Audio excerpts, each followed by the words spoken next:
आपको मैं रीजन बताऊंगा ऑल ओवर राजस्थान में, क्योंकि आप जिसकी तैयारी करो उसके लिए शब्दावली इंपॉर्टेंट है, प्रशासनिक हो, राजनीतिक हो या फिर राजस्व के शब्दावली इंपॉर्टेंट है। जैसे रियासत पढ़ेंगे तो रियासत के अलग पढ़ेंगे, और किसान आंदोलन से रिलेटेड आपको पता है अगर किसान आंदोलन होंगे तो सबसे बड़ी समस्या एक ही चीज रहेगी, कर। अच्छा ये बताओ क्या किसान कर नहीं देना चाहते थे? क्या किसान देना चाहते थे? नहीं देना चाहते थे। राजा की प्रजा में रहेंगे, राजा है कोई रियासत है और उसके अधीन अगर जनता रहेगी तो टैक्स देगी, राजा की इनकम से होती है। किसानों ने विरोध किस चीज का किया कि आप लिमिट से ज्यादा हमसे वसूली करोगे। हमने विरोध किसान ने विरोध किस चीज का किया? लिमिट से, क्योंकि हम देने में समझती नहीं है। अब आप मान लो कोई 1 बीघा जमीन है, उसमें 100 बोरी होती है अनाज की, और हमें पता है कि अगर हम पे टैक्स लगाया जाए कि 80 बोरी आपको देनी है, तो 80 बोरी तो कैसे देंगे? 20 बचेगी, 20 तो हमारा काम ही नहीं चलेगा। आप 1/3 ले लो, आप 1/4 ले लो, नियम तो ये है, लेकिन आप 1/2 लगाओगे तो ये देने में समर्थ है ही नहीं, तो कहां से देंगे? तो हमें किसानों ने आंदोलन किया, क्योंकि किसानों को टैक्स लिया जा रहा है तो लिमिट से ज्यादा लिया जा रहे थे। ये रीजन है। सबसे बड़ी बात ये भी चलो मान लिया किसानों ने राजा से रुपए टैक्स माफ कर दीजिए, या आपने जो लिमिट है उसमें आप वसूल कीजिए, लेकिन जो जागीरदार होते थे वो जागीरदार जबरदस्ती करते थे, किसान मारपीट करते, जमीन हड़प लेते, वो सारा अत्याचार करते थे, जिसके कारण कोई ऑप्शन बचता ही नहीं था। किसानों के पास एक ही चीज बची थी, आंदोलन करो। और हमारे नेताओं की कमी नहीं थी आंदोलन का नेतृत्व करने की, तो 2-3 बड़े नेता आते और आंदोलन को पड़ते, और ये बन जाता राजस्थान में किसान आंदोलन। तो राजस्थान किसान आंदोलन क्यों कहते हैं इनको? देखा देखा है, अरे झंडू को क्या देखा है, तो खुद ही चलेगा, लाइट आती रहेगी, घूमता रहेगा, तो देखेगा तो भी घूमेगा, नहीं देखेगा तो भी घूमेगा। इन आंदोलन को राजस्थान किसान आंदोलन क्यों कहते हैं? क्योंकि किसान का क्या, मेरे को बिजोलिया किसान आंदोलन क्यों कहते हैं? क्योंकि किसान का क्या, इन आंदोलन को किसान आंदोलन क्यों कहते हैं? क्योंकि किसने किया? किसान ने आवाज कम कर लिया सारा बार से, जनजाति बुरा हो गया, चल करवा दिया ना शायद जो आए थे, आज अपने को किसान बने। तो अपने अच्छा मुझे बात तो मैंने आपको एक ही पॉइंट बताया, किसान आंदोलन का कारण क्या है? कर देना चाहते, किसान नहीं देना चाहते, लेकिन लिमिटेशन में जो वाजिब है वही देना चाहिए। अगर एक्स्ट्रा वसूलोगे तो आपको आंदोलन करेंगे किसान, क्योंकि आंदोलन के पास किसानों के पास कोई और चारा है ही नहीं, कोई ऑप्शन नहीं है। पहले मैं आपको किसान आंदोलन के नाम लिख देता हूं, जितने आंदोलन पढ़ेंगे फिर एक-एक से उठाएंगे सबका। सबसे बड़ा बिजोलिया, खूब सारा टाइम लगता है, खूब सारा लगाएंगे टाइम, जो लगेगा वो तो लगेगा, लेकिन चीजें ऐसी आनी चाहिए उस पॉइंट से आपका बाहर कुछ नहीं जाना चाहिए। कुछ चीजें जो आज तक आप नहीं पढ़ेंगे, पढ़ा भी होगा, और कुछ चीजें ऐसी हैं जो आपको बिल्कुल मैं आपको याद कराऊंगा, बार-बार रिपीट कराऊंगा, कई वो चीज पेपर वाली है। तो सबसे पहले अपन आज का हमारा टॉपिक रहेगा भाई, वो रहेगा राजस्थान में किसान आंदोलन। राजस्थान में किसान आंदोलन, और राजस्थान में किसान आंदोलन जो अपन पढ़ेंगे, चलिए सारे लोग मुझे एक लाइन बताओगे, एक क्वेश्चन बताओगे कि किसान जो आंदोलन करते थे, किसानों की जाति क्या कौन सी होती है? कौन सी जाति होती है किसानों की? आप भी बताओ किसानों की जाति क्या होती है? बताओ। जो खेतीबाड़ी करेगा किसी भी जाति का वही किसान होगा, और पर्टिकुलर फिक्स है कि ये खेतीबाड़ी करेंगे ये किसान है, कोई भी जाति का हो सकता है। इसका मतलब जितने किसान आंदोलन पढ़ेंगे सब अलग जाति हो सकती है, ना? चलो राजस्थान में जो अपने को पढ़ना है वो क्या पढ़ना है? वो राजस्थान में किसान आंदोलन जो अपन पढ़ेंगे वो अपन पढ़ेंगे मात्र कुंडिया। ये एक लाइन का आंदोलन है, इसे ज्यादा सीरियस नहीं लेना, एक ही लाइन है, सबसे पहले हुआ 1 महीने चला समाप्त हो गया, तो मात्र कुंडिया जाट आंदोलन, जाट आंदोलन। इसके बाद दूसरा किसान आंदोलन पढ़ेंगे बिजोलिया, ये पढ़ लिया तो मान लो ये जो लीडर है इसके, बिजोलिया किसान आंदोलन। कितने आंदोलन हो गए? अरे कितने गए? 2। इसके बाद तीसरा जो आंदोलन है वो पढ़ेंगे बेंगू, बेंगू किसान आंदोलन। बेंगू किसान आंदोलन को लेकर हम बात करें तो बेंगू किसान आंदोलन के बाद पढ़ेंगे बूंदी, बूंदी किसान आंदोलन। बूंदी किसान आंदोलन के बाद पढ़ेंगे नीमू चाणा, नीमू चाणा किसान आंदोलन। और नीमू चाणा किसान आंदोलन के बाद पढ़ने वाले में शेखावाटी किसान आंदोलन, शेखावाटी किसान आंदोलन। शेखावाटी किसान आंदोलन के बाद पढ़ेंगे जयसिंहपुरा, जयसिंहपुरा किसान आंदोलन। जयसिंहपुरा के बाद पढ़ेंगे बीकानेर किसान आंदोलन, बीकानेर किसान आंदोलन। बीकानेर किसान आंदोलन के बाद पढ़ेंगे मारवाड़ किसान आंदोलन। ज्यादा नहीं होगा आंदोलन, बनाओ एक बार स्ट्रक्चर बनाओ कि किनको क्रम से पढ़ेंगे अपन। इसके बाद पढ़ेंगे मारवाड़ के बाद मेव किसान आंदोलन, मेव किसान आंदोलन। एक अपन पढ़ेंगे करौली किसान आंदोलन, करौली किसान आंदोलन। ये अपने आंदोलन का पूरा चैप्टर हो गया, ये खत्म हो गया आंदोलन। 3 मिनट में खत्म करवा दिए, एक बार बना लो इसको। ये क्रम है फिक्स है, इनमें से आपको कौन-कौन सा फोकस करना है उनको बहुत ज्यादा डिटेल से पढ़ेंगे। बिजोलिया, बेंगू, बूंदी, नीमू चाणा, शेखावाटी, इन 4 के क्वेश्चन सबसे ज्यादा पेपर में आते हैं और आज तक आए। लेकिन आजकल करौली का आ चुका है, मदन सिंह, ये बहुत चल रहा है, कुछ लेगा उससे पहले पढ़ेंगे, कुछ लेके तो दिखाएं हमसे। और एक बीकानेर में से आजकल क्वेश्चन आने लगे हैं संस्थाओं के। एक बार स्ट्रक्चर बनाइए, इसी क्रम से अपने को पूरे किसान आंदोलन को सोल्व करना है। बनाइए बस। अब आप स्ट्रक्चर ये चार्ट रहेगा कि आपको राजस्थान में किसान आंदोलन में किस-किस नाम से किसान आंदोलन को पढ़ना है, ये पूरा मैटर रहेगा।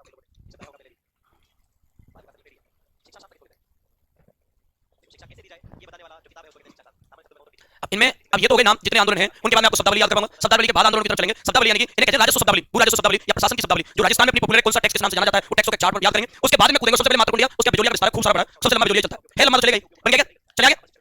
बन गया ना? तो कहां के आंदोलन पढ़े अपन? अरे कहां के सब थोड़ी राजस्थान के अलावा थोड़ी कोई राजस्थान के ना, तो राजस्थान में किन के आंदोलन पढ़े? किन के? तो किसानों की जाति फिक्स होती है क्या? किसी भी जाति का हो सकता है। तो सबसे पहले कौन सा पढ़ेंगे? अरे पहले कौन सा है? दूसरा, तीसरा, चौथा, पांचवा, छठवां, सातवां, आठवां, नौवां, 10वां, 11वां। कितने आंदोलन, कितनी जगह के किसान, कितनी जगह राजस्थान में आंदोलन हुए, किनके हुए, किसने किए, किनके खिलाफ किए? हाँ बोलो, और बोलो, हाँ और बोलो, निकाल लो भावनाओं को। और भी बचा है? बिल्कुल, सामंतों जागीरदारों के खिलाफ, रियासत के खिलाफ, क्योंकि सामंती प्रथा चलती थी। वो व्यवस्था में आपको बताऊंगा कैसे क्या हुआ, मेवाड़ में क्या थी, मारवाड़ में क्या थी, वो सारी चीजें पढ़ने वाले। अभी बताओ ये बन गया क्या? स्ट्रक्चर बन गया क्या? बना रहे हैं अभी, कुछ लोग गुस्से में भी हैं, सुबह सुबह रहता है, घर वालों ने खाने के लिए दिया नहीं है, क्या करें, घर वालों को गुस्सा निकलेगा, धीरे धीरे आ रहे हैं अपने पास। जनवरी तक का टाइम है, जनवरी तक पूरा सिलेबस करना भी, तो मॉडर्न के बाद रियासत काल भी है, और रियासत हाँ दिसंबर तक की पूरी कोशिश दिसंबर तक हो जाए, तो इसलिए टाइम कम है, मसाला ज्यादा है। ज्यादा क्या है और कम क्या है, इसलिए पढ़ना ज्यादा किसको पड़ेगा और पढ़ाना किससे ज्यादा पड़ेगा। इसलिए तो कवर करते चले साथ ही साथ कुछ इंपोर्टेंट चीजें मैं बार-बार रिपीट करूंगा, क्योंकि वो पढ़ने की जरूरत नहीं पड़नी चाहिए, पेपर वाली चीज याद करवाते चलेंगे। करें स्टार्ट। अब थोड़ी देर रुको, देखो अब करते स्टार्ट। देखिए बाद में इसमें हम बात करेंगे तो राजस्थान में किसान आंदोलन को करने से पहले मैं को शब्दावली आपसे लिख देता हूं। राजस्थान में भू राजस्व, राजस्थान में भू राजस्व शब्दावली की शब्दावली। अब इनको समझो कि किसानों पर और राजस्थान में वसूले जाने वाले जो टैक्स थे, उन टैक्सों को किस नाम से जानते हैं और कौन सा टैक्स क्या कहलाता है। देखिए ये हो गई शब्दावली को। अपने को 2-3 चीजें मैं आपको बताऊंगा फिक्स है, वो ज्यादा याद करनी है। सबसे पहले अगर हम बात करें तो सबसे पहले क्या है पॉइंट, देखिए सबसे पहले बनता है भाई एक टैक्स आता है भोग, एक कराता है भाई हिरण्य जो राजस्थान में नाम से वस्तु ले जाते हैं। एक आता है भोग हिरण्य, एक आता है लाग, लाग या इसे लाग प्रथा कहते हैं। एक आता है बाघ, इसे बेगार प्रथा कहते हैं। तो इसे कई बार मैं आपको एक साथ लिखूंगा लाग बाघ, तो आप समझ जाएंगे ये प्रथा होगी। इसके बाद एक करोता छटूंदकर, छटूंदकर। एक कराता है भाई गनीम बराड़, गनीम बराड़ कर। एक कराता है नाता बराड़, नाता बराड़ कर। एक कराता है न्योतकर, ये राजस्थान में प्रचलित है, इसलिए कि अगर आप कोई और एग्जाम की तैयारी कर रहे हो तो लिखने की जरूरत नहीं है, सीधे जो आप आक्रमण करते हैं, आप आक्रमण करते हैं सब वही करते हैं, लेकिन आपके लेवल के हिसाब से। एक बात आती है चबरी कर, चबरी कर। एक आता है नजराना और एक आता है पेशकशी। अभी अरे जाओ कहां आक्रमण कर रहे हो तुम, पहले मेरा हथियार चलने दो, आपका हथियार बाद में चलाएंगे। पेशकशी ये करोगे कुछ नाम है, एक बार सारे लोग देखो इसको बोर्ड पे, पहले का क्या नाम है? अरे पहलो, दूसरा, तीसरा, चौथा, पांचवा, छठवां, सातवां, आठवां, नौवां, 10वां, 11वां, 12वां, है चलो उधर वाला आ गया क्या? ठीक है। अब यहां देखो एक करोड़ आता है राजभिषेक, राजभिषेक, राजभिषेक कर, राजभिषेक कर पे नाम देते हैं उत्तराधिकार कर। चलो ये भाग ले लेंगे, अभी पहले की बात करते हैं। अब इनका सबका एक नाम याद करना है आपको, क्या क्या कब कब लिए जाते हैं, कौन कौन से लिए जाते हैं। हिरण्य करों के नाम है, मैंने पूरा जैसे लिख दिया है, तो टैक्स की प्रथा हो गई जमीन पर, यानी जो किसान है, जो सामान्य लोग हैं राजस्थान में, उनसे रियासत और सामंत जो टैक्स वसूलेंगे। अब पहले एक चीज और समझो, जैसे रियासत है भाई, जैसे मेवाड़ है, ये पूरा पूरा मेवाड़ है। मेवाड़ का राजा कहां रहता था? प्रॉपर उदयपुर। मेवाड़ के राजा का निवास हो गया उदयपुर। अब मेवाड़ के अधीन चित्तौड़गढ़ आता है, भीलवाड़ा आता है, राजसमंद आता है, ये दूर दूर जगह हो गई, सलूमर आता है, ये दूर दूर जगह हो गई। अब राजा क्या करता था? उदयपुर में बैठकर, अब इनको डेली डेली तो यहाँ भ्रमण करेगा नहीं दूर दूर की जगह पर, तो राजा क्या करते थे? मेवाड़ के राजाओं ने एक प्रथा चलाई, सामंती प्रथा। कौन सी प्रथा चला दी? तो मेवाड़ के राजा हुआ करते थे अमर सिंह फर्स्ट, महाराणा प्रताप के पुत्र अमर सिंह फर्स्ट ने राजस्थान में सामंती प्रथा का ये कह सकते विकास किया, और सामंती प्रथा में अपनी जो रियासत थी, उसकी दूर जो जगह थी, उन्हें एक टुकड़ों में बांट दिया, उनको नाम दे दिया जागीर या ठिकाना। इनको नाम दे दिया जागीर या ठिकाना, जैसे सलूमर हो गई, सापरा हो गई, मनेड़ा हो गई, निमाइड़ा हो गई, ऐसे दूर दूर जगह हो गई, राजा जा नहीं सकता, तो उन्होंने नाम दिया जागीर या ठिकाना। और इन पर कर वसूली और देखभाल की जिम्मेदारी संभालने के लिए इन पर नियुक्त कर दिया एक व्यक्ति, जिसे या तो कहेंगे सामंत, या कहेंगे जागीरदार, जागीरदार, या कहेंगे ठिकानेदार।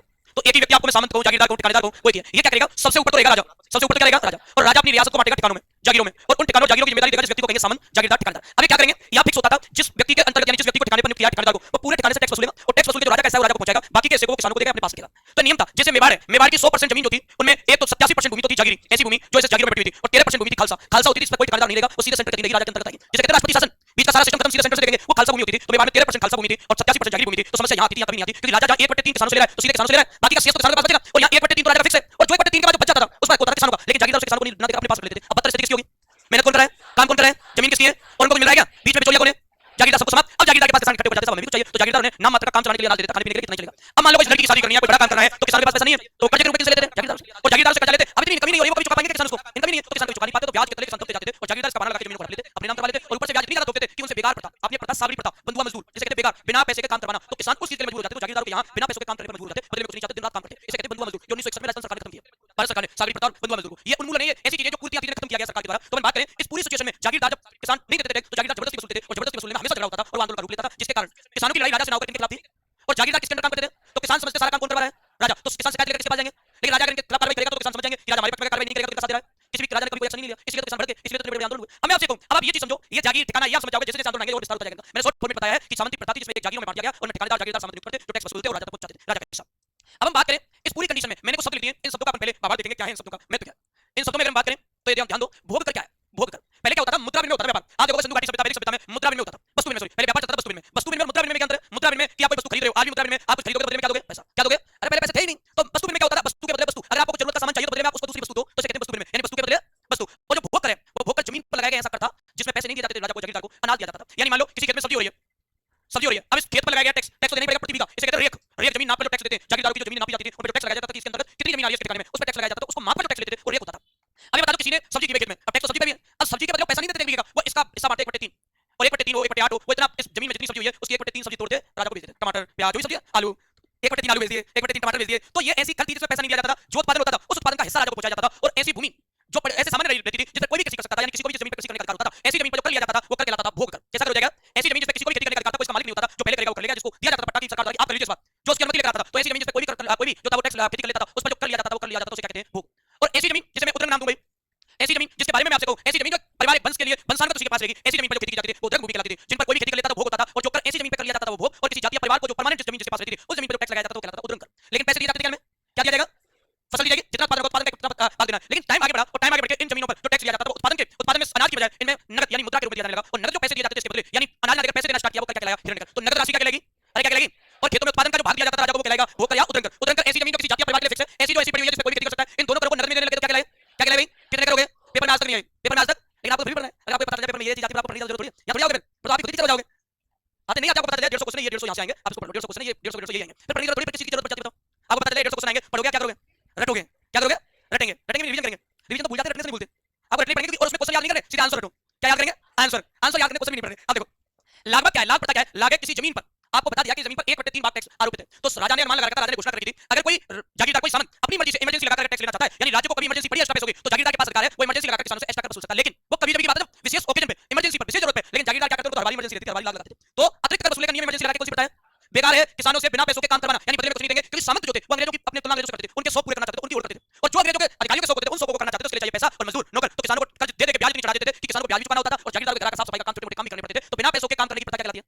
किसान पीड़ित थे। छठूंद क्या है? छठूंद है, अब मुझे बात बताओ, मैंने आपको बताया कि सामंती प्रथा जो चलती है, वो जो सामंती प्रथा है, इस सामंती प्रथा में सबसे ऊपर तो कौन रहेगा? राजा। और राजा के अधीन कौन रहेंगे? किसान रहेंगे क्या? जागीरदार या ठेकेदार, और इनके नीचे रहेंगे किसान। और ये बताया जाता है इसके जागीरदार बने रहने के लिए इसे भी अपने अकॉर्डिंग राजा को हर साल टैक्स भेजना पड़ता था, क्योंकि मैं इस पद पे बना रहा हूं, तो पद पे बने रहने के लिए ये किसको टैक्स देगा? अरे कौन है? तो जागीरदार द्वारा अपने कुल आय का 1/6 भाग अपने पद पर बने रहने के लिए राजा को देना होता है, तो उसको क्या कहते हैं? अरे कौन सा कर? कितने कर पढ़ लिए हमने? अरे कितने अनाज देते थे तो उनके कितने नाम हो गए? 2 भोग और उद्रंग। पैसे देंगे तो हिरण्य। अच्छा, अचानक अतिरिक्त कर वसूली की प्रथा क्या कहलाती है? बिना पैसों के काम करेंगे तो समझ जाओगे। और जो जागीरदार अपने पद के लिए राजा को अपनी कुल आय का 1/6 भाग देता था, उसे क्या कहते हैं? छठूंद कर। तभी युद्ध छिड़ गया। युद्ध में क्या चाहिए आपको? क्या चाहिए? सेना। क्या चाहिए? सेना को लड़ने के लिए क्या चाहिए? हथियार कहां से आएंगे? कारखानों से। कारखाने में हथियार कैसे बनेंगे? लोहे से। लोहे कहां से आएगा? पैसों से। इसका मतलब युद्ध के दौरान सेना को सैलरी देना, सेना के लिए हथियार तैयार करना, सेना का खर्चा उठाना, खाने पीने की व्यवस्था, वो सारी चीजें युद्ध के दौरान अचानक से राजा पर भार पड़ जाता था खर्चे का। और युद्ध के दौरान राजा के आदेश पर जनता से कर वसूला जाता था, और युद्ध के दौरान जो राज्य से कर वसूलते थे उसे क्या कहते हैं? तो युद्ध के दौरान वसूला जाने वाला कर क्या कहलाता था? अरे क्या कहलाता था? तो युद्ध के दौरान कर लेंगे तो क्या कहलाएगा? जागीरदार देगा तो क्या कहलाएगा? बिना पैसों के काम करेंगे तो, अतिरिक्त कर वसूलेंगे तो, नगद राशि देंगे तो, समझ जाओगे क्या? और उत्पादन में अनाज देंगे तो भोग और उद्रंग। कितने हो गए? कितने हो गए? आगे वाले तो बाद में बताएंगे, पहले 6 को लिखेंगे क्योंकि फिर भूल जाओगे, क्योंकि सब लॉजिक है। तो पहले डालेंगे भोग कर। भोग, हिरण्य, उद्रंग आज तक नहीं आया, लाग और छठूंद और गनीम, नीचे वाले सारे इंपोर्टेंट, सबसे ज्यादा चौड़ी कर। हां, पहला कौन सा डाला है? भोग डाल दिया। चलिए भोग में ऐसे करके एरो लगा लो आगे भोग के। भोग में लिखवा के एक लाइन जोड़ेंगे, यह है ऐसा कर, यह है ऐसा कर जो अनाज के रूप में या उत्पादन के अनुसार लिया जाता था, उत्पादन के रूप में लिया जाता था, उत्पादन के अनुसार लिया जाता था। इस कर में ऐसी जमीन होती थी, इस कर में ऐसी जमीन होती थी जिस पर कोई भी कृषि कर सकता था, जिस पर कोई भी कृषि कर सकता था। नेक्स्ट लिखेंगे उद्रंग कर। उद्रंग, ये देख लेना लड़के, देखो उद्रंग कर, उद्रंग कर, ये देख लो। उद्रंग कर लिखना, ये कर ऐसी जमीन पर, अच्छा बड़ा करना क्या? देखो अब देखा उद्रंग को बस एक ही करना है, मैंने सारा कर दिया मामला। देखो उद्रंग, उद्रंग कर, अब छोटा भी करना पड़ेगा ये, अब मेरे हाथ में सारा सिस्टम। उद्रंग कर लिखना, ये कर ऐसी जमीन पर जो किसी वंश, जो किसी वंश, ऐसा कर ऐसी जमीन पर जो किसी वंश या परिवार के लिए, परिवार के लिए वंशानुगत, परिवार के लिए वंशानुगत दी जाती थी, वंशानुगत दी जाती थी। इन दोनों क्रम में मुझे अंतर बताओ, अंतर क्या दोनों क्रम में? एक तो ऐसा खेत जिसमें कोई भी आके, और एक ऐसा जिसमें एक जातीय परिवार विशेष से वंशानुगत करेगा। आजकल कैसी जमीन जिसमें किसी कोई भी खेती कर सकता है या एक ही परिवार करेगा? आजकल तो ऐसी फ्री जमीन है ही नहीं, कहीं नहीं जगह। अगला बात आती है नेक्स्ट क्या है? देखो अगला आता है हिरण्य कर। हिरण्य कर डालेंगे तीसरा, हिरण्य कर। हिरण्य में लिखना उद्रंग और भोग कर को, उद्रंग और भोग कर को मुद्रा के रूप में, यानी पैसे देने लगे नगद में, मुद्रा के रूप में देना, मुद्रा के रूप में देना। इसके बाद अच्छा बेकार लाभ बताओ, आप लाभ क्या समझते हो? लाभ प्रथा से इमरजेंसी लगा के अचानक करने क्या करना? कौन करता था? सामंत। कौन करता था? लाभ प्रथा में लिखोगे, बार बार आएंगी सारे किसान आंदोलन। लाभ प्रथा या लाभ कर, लाभ प्रथा में लिखना ऐसे ही कर प्रथा जो अतिरिक्त कर वसूलने, जो अतिरिक्त कर वसूलने का अधिकार देती थी, अतिरिक्त कर वसूलने का अधिकार देती थी। इसके बाद आता है बेकार या भाग प्रथा। बेकार और भाग क्या है? बिना पैसों के, बेकार हो गया, बेकार करना, फालतू का काम करना, कुछ बदले मानेगा, तो भाग या बेकार प्रथा। इसमें लिखना बिना पैसों के काम करवाने की प्रथा। अच्छा ग्रेजुएट तो सब हो गए, ग्रेजुएशन तो सबकी हो गई ना, किस किसकी नहीं हुई? अरे झंडू क्या कर रहे हैं? फाइनल है हमारे पास, जिनकी फाइनल है अभी इस बार करेंगे वो 3, जो अभी एडमिशन होंगे तो उसमें थर्ड ईयर में आ जाओगे, आप तो फॉर्म है, रिजल्ट आ गया सेकंड ईयर का, अब थर्ड ईयर का रिजल्ट आएगा। अच्छा कोई ना, तो एग्जाम फॉर्म भर सकते हो इसका, उनके लिए तो प्रावधान इस बार नोटिफिकेशन में किया गया, पिछली बार हर बार पूरा क्लियर मांगते थे, इस बार नोटिफिकेशन जो प्रीवियस ले चुके हैं लेंगे इस बार वो फॉर्म भर सकते हो। मेंस से पहले आपका क्लियर होना चाहिए, तब तक तो हो जाएगा, नहीं होगा? हो जाएगा ना, फरवरी को पेपर 6 महीने लगेंगे, फिर 2 महीने रिजल्ट मिल जाएंगे, फिर 1 महीने 1 महीना, उसके बाद मेंस की डेट आएगी 5 महीने बाद, तब तक समझ आ जाएगा, समझ के बाद आपकी मार्कशीट आ जाएगी। 6 महीने तो मिनिमम देंगे, सवाल देना पड़ा, जल्दी मेंस की डेट दे दी तो आंदोलन कर दिया, धरना दे दिया, पीछे हटाओ मेंस की डेट, हट के मुंह बंद रखना है।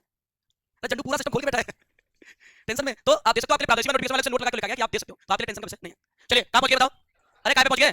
चलो उद्रंग बताओ मुझे, उद्रंग क्या है? कर वसूलने की प्रथा। उद्रंग क्या है? भोग क्या है? कर वसूलने की। अच्छा हिरण्य क्या है? कर वसूलने की। तीनों में अंतर बताओ। हिरण्य भोग और उद्रंग जैसे क्या देते हैं इसमें? टमाटर आलू जो होगा वो करेंगे उसका भाग, और भोग हिरण्य में क्या देंगे? नगद देंगे। ला क्या है? अतिरिक्त कर वसूली की प्रथा। अच्छा बिगाड़ क्या है? बिना पैसे के युद्ध के दौरान वसूला जाने वाला कर, गनीमत। युद्ध के दौरान कौन सा? छठून क्या बताया था? सामंत अपने राजा को अपनी उपज का कमाई का 1/3 क्या कहलाएगा? अब याद हो जाएंगे ना, तो अब कौन सा आएगा? छठून कर। ये नीचे वाले खतरनाक है, तो खतरनाक को खतरनाक ही पड़ेंगे, इसलिए तो बीच में रोक दिया मैंने। छठून और इसको करेंगे पहले, आपका इंतजार कर रहा था मैं। छठून में लिखो ऐसा कर, ऐसा कर। इसका मन थोड़ी सा भी नहीं है, अच्छी चीज नहीं है, तो एनर्जी के लिए पीनी पड़ती है। नहीं ये अच्छी नहीं है, आपको लगता हो चाहे अच्छी बिल्कुल नहीं है, क्योंकि एनर्जी के लिए कम टाइम नहीं, कम टाइम में एनर्जी चाहिए। अब शाम तक पढ़ाना, तो ये जो मैं एनर्जी देती हूं शाम तक पढ़ाने के लिए, खाना मत दो, ये देते रहो बस टाइम टू टाइम, पता नहीं क्या क्या डाल के लाते हैं। छठून में लिखो ऐसा कर, अरे कॉपी की तरफ देखो, ऐसा कर जिसमें जागीरदार,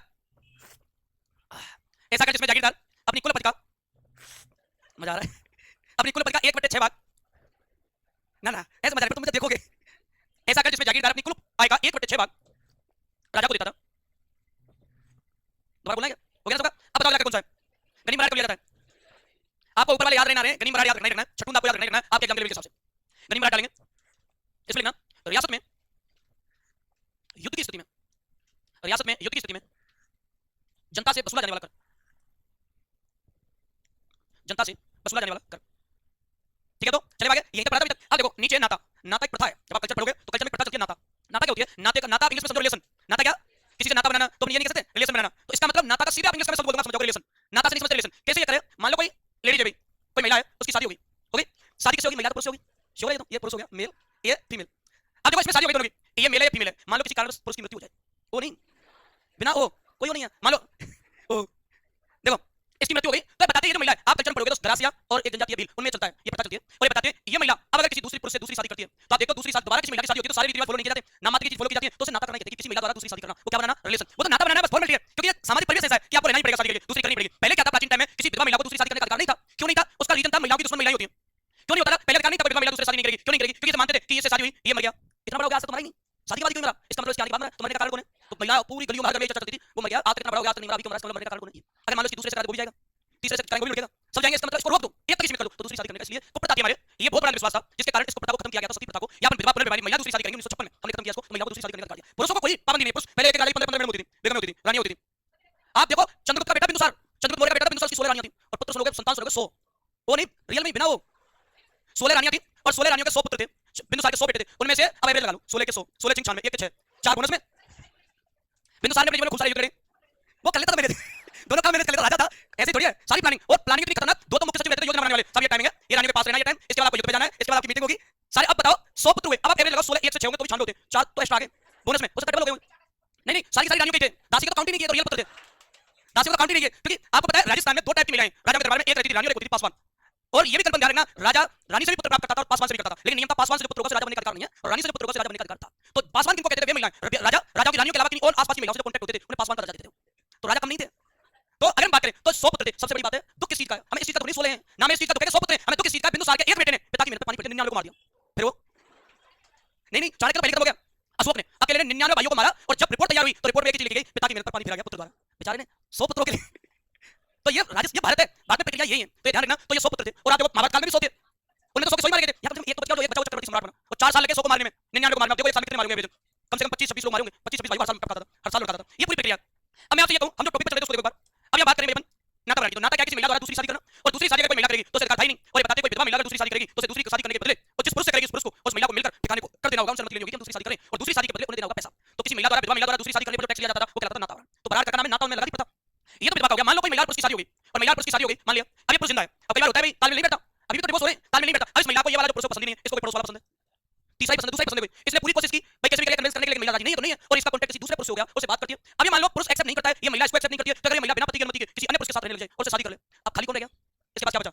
सब गया, टपाली लेके मैरिड, बचा भी कुछ नहीं, सब गया। तो ऐसी महिला जो अपने पति को छोड़कर दूसरी शादी किसी अन्य पुरुष से करती थी, तो उस दौरान इस पुरुष को, इस वाले पुरुष को टैक्स चुकाना पड़ता था ठिकाने को, तब से अनुमति लेता था ठिकाना, तब शादी होती थी। तो किसी महिला द्वारा दूसरी शादी करने पर जो ठिकाने को टैक्स दिया जाता था वो क्या कहलाता था? नाता। मेवाड़ में से नाता कहते थे, मेवाड़ में ज्यादा प्रचलित था नाता। अब ये बताते हैं, अब आप ये कहोगे न्योत कर क्या है?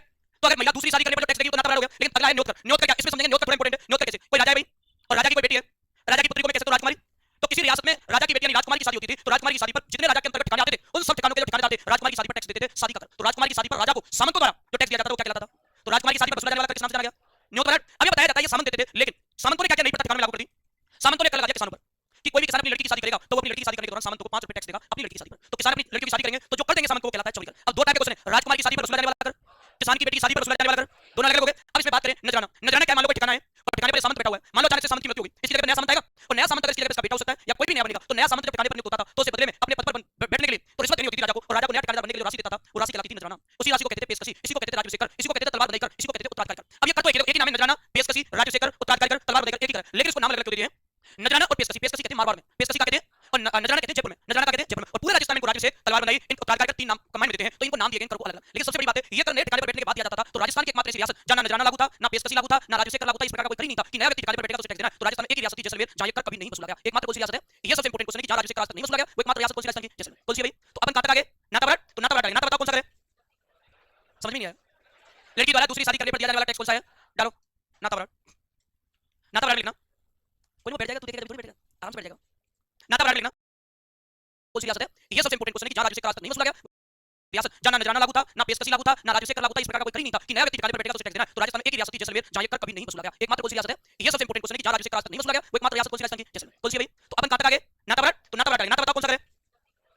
समझ में नहीं आया? लड़की द्वारा दूसरी शादी करने पर दिया जाने वाला टैक्स कौन सा है?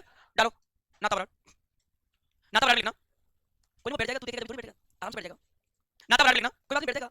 नाताबाड़ लिखना, किसी महिला द्वारा दूसरी शादी, किसी महिला द्वारा दूसरी शादी करने के दौरान, दूसरी शादी करने के दौरान लिया जाने वाला कर, दौरान लिया जाने वाला कर। इसके बाद आएगा न्योत कर। बताओ न्योत कर क्या है? ठीक है ना? न्योत कर में लिखो, इसे न्योत कर क्या है? न्योत के बात कीजिए। न्योत कर में लिखना, रियासत में राजकुमारी की शादी पर, रियासत में राजकुमारी की शादी पर, कुमारी राजकुमारी की शादी पर जनता से वसूला जाने वाला कर, जनता से वसूला जाने वाला कर। नेक्स्ट आएगा चौरी कर। चौरी कर, चौरी कर में लिखना, ऐसा कर जिसमें किसानों को, ऐसा कर जिसमें किसानों को अपनी लड़कियों की शादी पर ठिकानेदार को कर देना होता था, कर देना होता था। ये भी हो गया।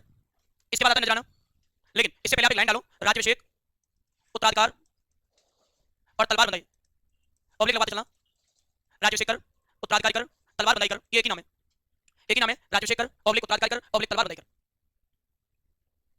एक ही नाम है। चलिए इसमें कितने नाम लिखवाए एक साथ? एक ही करे, नाम कितने? तीन, राज्याभिषेक कर, उत्तराधिकारी कर, और इसमें लिखो किसी ठिकानेदार, किसी ठिकानेदार के स्थान पर नया ठिकानेदार नियुक्त होता था, किसी ठिकानेदार के स्थान पर नया ठिकानेदार नियुक्त होता था, तो इसके बदले उसे राजा को, इसके बदले उसे राजा को कर चुकाना होता था, राजा को कर चुकाना होता था।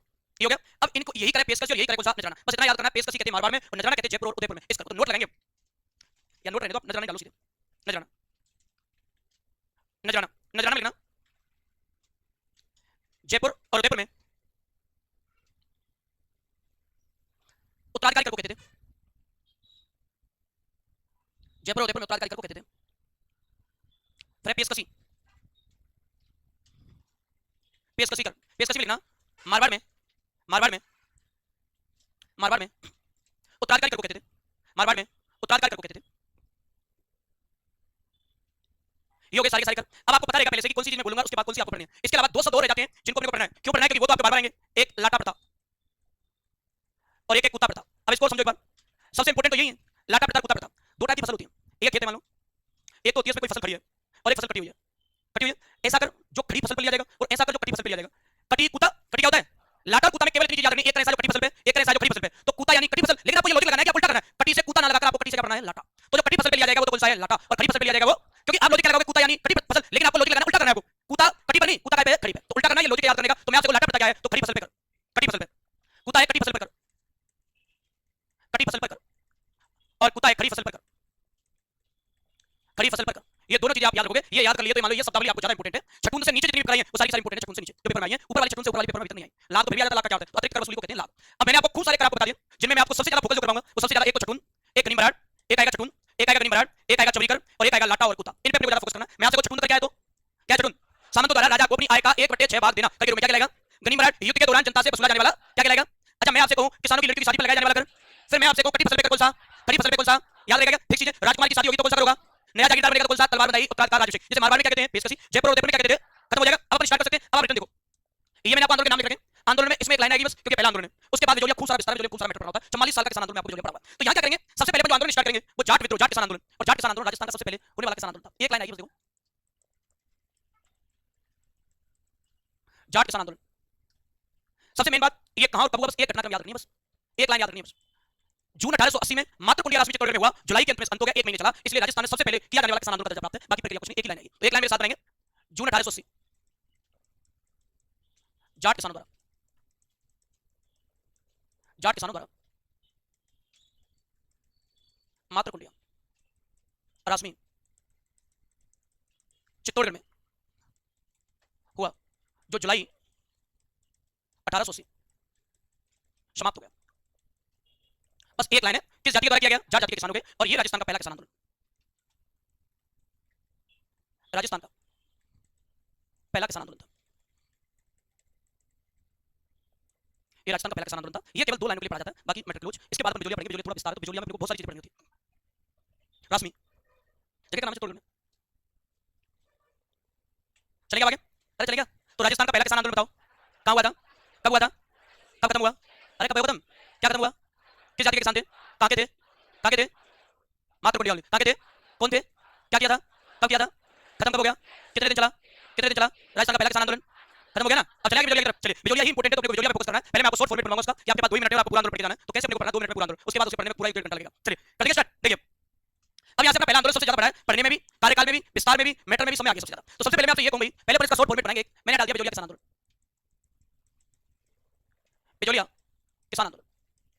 इसको समझो एक बार, बिजोलिया किसान आंदोलन जो अपन पढ़ते हैं भाई, इस बिजोलिया किसान आंदोलन में जब भी कोई किसान आंदोलन आता है, क्वेश्चन 3 टाइप के आते हैं। पहला नेतृत्वकर्ता, दूसरा उसमें जांच आयोग कौन कौन से है, और तीसरा अगर वहां कोई कांड हुआ है, गोविंदपुरा कांड है, डाबी कांड है, न्यूचाड़ा कांड है, कांगड़ा कांड है, चंडावल कांड है, पुनावाड़ा कांड है, जितने कांड हुए, कांड नेतृत्वकर्ता और उस आयोग में जांच, उस आंदोलन में जांच आयोग कौन कौन से है। तीन टाइप के क्वेश्चन अपने को तीनों शॉर्ट फॉर्मेट में याद करने। आपके पास 2 मिनट है, पूरा आंदोलन के सारे क्वेश्चन आपको जनरल क्वेश्चन आने चाहिए। तो 2 मिनट में कैसे पढ़ेंगे, पूरे डायग्राम सारे आ जाएंगे। सबसे पहले मैं आपसे कहूंगी बिजोलिया किसान आंदोलन है और कब से कब तक चला, तो ये चला था 1897 से 1941 तक। लड़कियां बताएंगे कितने साल हो गए, कितने साल चला, कितने साल, 97 से 1941 तक। विश्व में आज तक कोई भी इतने लंबे समय तक आंदोलन आज तक नहीं चला, तो 44 साल चला, 44 वर्ष तक। और विश्व का सबसे लंबे समय तक, विश्व का सबसे लंबे समय तक चलने वाला किसान आंदोलन। सबसे बड़ी बात क्या है, आपको मैं जितने किसान आंदोलन पढ़ाऊंगा उन समय के कांड होगा, कहीं किसान मरा, कहीं 2 मरेंगे, 3 मरेंगे, 156 मरेंगे, कहीं कितने मरेंगे, लेकिन कहीं मारपीट हुई है बहुत जगह, लेकिन अकेला किसान आंदोलन में बिजोलिया जाना कोई मारपीट हुई और ना ही कोई किसान मरा, कोई गोली नहीं चली, एक सिंगल गोली नहीं चली। तो इसका मतलब यह है कि जब ऐसा कांड ही नहीं हुआ तो हिंसात्मक ना होकर कैसा हो गया, अहिंसात्मक। तो विश्व का सबसे लंबे समय तक चलने वाला अहिंसात्मक किसान आंदोलन किसको कहते हैं, बिजोलिया। तो सबसे लंबे समय तक, लंबे समय तक चलने वाला अहिंसात्मक किसान आंदोलन, अहिंसात्मक किसान आंदोलन। अब इसके बारे में जो मैं आपको बता रहा हूं वो ध्यान रखेंगे, क्या है इसकी प्रक्रिया। इसकी प्रक्रिया ये तो मैंने साइड में क्वेश्चन बना दिया अलग से, ये क्वेश्चन साइड में हो गया। कितने साल चलेगा आंदोलन, अरे कितने हैं, क्या विश्व में इतने समय तक कोई आंदोलन चला किसान होगा, नहीं चला। इसका मतलब विश्व का सबसे लंबे समय तक किसान आंदोलन हो गया। अब हम इतने बड़े आंदोलन को कैसे सरल करेंगे, सरल करेंगे इसको तोड़कर। हम इस आंदोलन को 3 चरणों में बांट लेंगे। कितने चरण बनाएंगे भाई, कौन से आंदोलन के, हर जगह चरण नहीं बना तो टाइम लगेगा, तो चरण तो बनाने पड़ेंगे। तो इसका पहले हमने पहला चरण बना लिया, ये हो गया फर्स्ट चरण। फर्स्ट चरण टाइमिंग भी अपन डिवाइड करेंगे, यहां हो गया सेकंड चरण, सेकंड चरण, और यहां हो गया अपना थर्ड चरण। अब बताओ इस आंदोलन को अपन कितने चरण में पढ़ेंगे भाई, 3 चरण हो गए। अब अपन इसको सरल करने का यही तरीका है, आप इसे तोड़ लो टाइमिंग के अकॉर्डिंग। हमने 3 चरण बनाए, 3 चरणों में अगर अपन पढ़ें तो 3 चरणों में कार्यकाल, पहले तो समय कि भाई पहले चरण का कार्यकाल कब से कब तक, 44 साल में से। तो पहला चरण 1897 से लेकर 1915 तक, 1897 से लेकर कब तक, 1900। अब 15 वाला टाइम 2 चरण में डिवाइड करते हैं। अगर हम बात करें दूसरे वाले को, तो दूसरे वाले का समय 1915 से आगे वाला इसका हो गया, तो 1915 से 1923 तक, 1923 तक। आपको 14 भी राइट लेकिन चरणों का कार्यकाल इंपॉर्टेंट है। और अगर हम बात करें तीसरे चरण का समय, तो ये 1923 से लेकर 1941 तक। अच्छा 41 से आगे थोड़ी जाएगा, अरे 41 से आगे जाएगा क्या, क्यों नहीं जाएगा, समाप्ति हो गया। 97 से पहले जाएगा क्या, क्योंकि स्टार्टिंग हुआ 1997, 1897, तो 97 से 1941 तक पहुंच गए। सेकंड मैंने आपको बताया था नेतृत्व करता याद करना, तीनों का अलग अलग है। आपके पास 2 मिनट है, 2 मिनट में आपको पूरा आंदोलन फिनिश करना है। नेतृत्व करता है साधु सीताराम दास, साधु जी, साधु सीताराम दास, ब्रह्मदेव, ब्रह्मदेव, फतेहकरण, प्रेमचंद भील, प्रेमचंद भील। ये 4 व्यक्ति जिन्होंने किसानों को मोटिवेट करके उनको गाइडेंस दी, उनको लीडरशिप दी। तो पहले चरण में लीडर कितने हुए, अरे कितने, पहला कौन है, दूसरा, तीसरा, चौथा। अब बात आती है, यहां तो 3 4 थे, लेकिन जो व्यक्ति अपने आप में कुछ रखता है तो अकेला ही रहेगा। तो यहां नेतृत्व करता अकेला व्यक्ति था विजय सिंह पथिक, नेतृत्व करता विजय सिंह पथिक। मैंने आपको पहले बताया था इस पूरे आंदोलन में 3 टाइप के क्वेश्चन आते हैं, नेतृत्व करता, जांच आयोग, और तीसरा स्टेप बताया था कांड। बिजोलिया में कांड ही नहीं हुआ। इसके बाद अगर हम बात करें तो तीसरा चरण का नेतृत्व करता, और तीसरे चरण में नेतृत्व करता अपन पढ़ते हैं तो इसमें आएंगे, देखो जमनालाल बजाज, जमनालाल बजाज, जमनालाल बजाज के साथ माणिक्यलाल वर्मा, माणिक्यलाल के साथ हरिबाबू उपाध्याय, और हरिबाबू उपाध्याय के साथ साथ एक और था रामनारायण चौधरी, वो कोई ज्यादा इंपॉर्टेंट नहीं है इसलिए। अब बताओ नेतृत्व करता 3 अलग अलग हैं, एक होते तो क्या बार बार लिखने की जरूरत, ठीक है। तो फोकस तो यही करना है, पहले चरण में प्रारंभ में कौन था, लास्ट में कौन था, ठीक है। चलो ये मान लिया हमने, ये वाला स्टेप हमारे पास आ गया। अब इसके बाद अपन क्या करेंगे, जांच आयोग को लेकर, कि पहले चरण में जांच आयोग बताओ। तो पहले चरण में जांच आयोग मैं आपसे बताऊं भाई, जांच आयोग की अगर हम बात करें, पहले चरण में तो एक ही आयोग आया था, पहले तो हामिद हुसैन आयोग, हामिद हुसैन आयोग। तो पहले चरण में अब क्वेश्चन कैसे आता है, हामिद हुसैन आयोग का संबंध राजस्थान के कौन से किसान आंदोलन से, अरे कौन से थे, कौन से चरण में, पहले में। इसके बाद दूसरे चरण में जो जांच आयोग है वो तो रेस्ट है, यहाँ जांच आयोग। और अगर इसकी जांच आयोग की बात करें तो पहला है बिंदुलाल भट्टाचार्य, ये सबसे ज्यादा पेपर पूछा गया क्वेश्चन बिंदुलाल भट्टाचार्य का। बिंदुलाल भट्टाचार्य आयोग एक पहला। दूसरे की बात करें तो दूसरा था आरटीआर। इसको याद करने की ट्रिक है आरटीआर। आरटीआर यानी रमाकांत, तख्त सिंह, राज सिंह, तीन व्यक्तियों को भेजा गया था लेकिन इन्होंने किसानों को अपनी पास बुला लिया। इसे शॉर्ट ट्रिक है आरटीआर याद करनी। तीसरा जांच आयोग मिस्टर होलैंड आयोग। मिस्टर होलैंड आयोग कितने जांच आयोग आगे तीसरे दूसरे चरण में 3। ये याद करने सबसे ज्यादा पूछा गया बिंदुलाल भट्टाचार्य आयोग। कौन सा चरण हो गया दूसरा? तीसरे चरण में कोई जांच आयोग नहीं आया। तीसरे चरण में क्या नहीं आया? अब मुझे बताओ बिजोलिया किसान आंदोलन जो है वो कितने साल चला था? कितने साल? कब से कब तक? 1897 से 1900। वहां एक लाइन लिखी है ध्यान रखना है, 44 वर्ष तक विश्व का सबसे लंबे समय तक चलने वाला किसान आंदोलन। अच्छा कितने चरण बनाए हमने? पहला चरण कब से कब तक आया? कितने नेतृत्व करता? 4। कौन कौन से? जांच आयोग कौन सा है? दूसरा चरण कब से कब तक है? अकेला नेतृत्व करता। अच्छा जांच आयोग कितने हैं? 3। पहला कौन सा है? दूसरा शॉर्ट में कैसे याद करेंगे? आरटीआर। तीसरा चरण कब से कब तक है? नेतृत्व करता कितने? पहला कौन सा है? माणिकलाल वर्मा हरिबाबू फिर आंदोलन। 2 मिनट में पढ़ सकते हो। जांच आयोग नेतृत्व करता क्योंकि कांड इसमें हुए नहीं। अब अंदर से क्वेश्चन आता है तो न्यूज़पेपर आता है, ये बना लूंगा। ये शॉर्ट फॉर्मेट में अपन स्टार्ट कर सकते हैं आंदोलन को।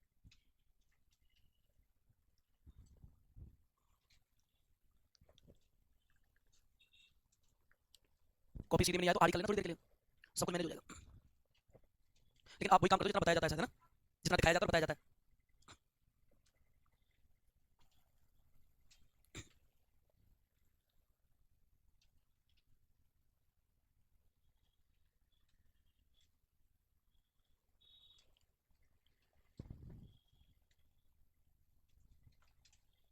अब थोड़ी किसान आंदोलन कटने लग रहा है, हो जाएगा तो अभी तो लगेगा कुछ दिन तो।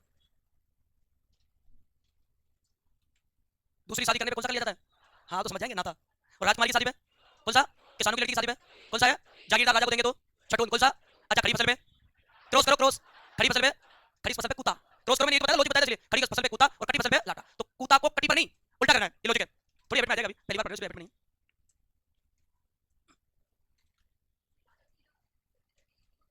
नहीं अलग अलग, ये अप्रैल 1919 में आया, ये फरवरी 1920 में आया, ये मार्च 1922 में आया।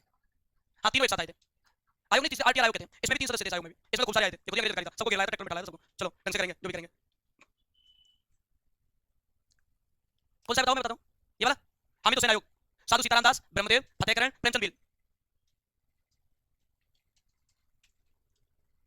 और नाटक है मुंशी प्रेमचंद का रंगभूमि। उस रंगभूमि में पूरा बिजोलिया का चित्रण किया गया है, तो ये और ज्यादा इंपॉर्टेंट है। तो एक साथ सारे क्वेश्चन शॉर्ट फॉर्मेट में लिखा देते हैं, उसके बाद पूरा विस्तार पढ़ेंगे, टाइम लगता है इसमें खूब सारा। और सेकंड चरण सबसे ज्यादा टाइम लेता है। बन गया होगा तो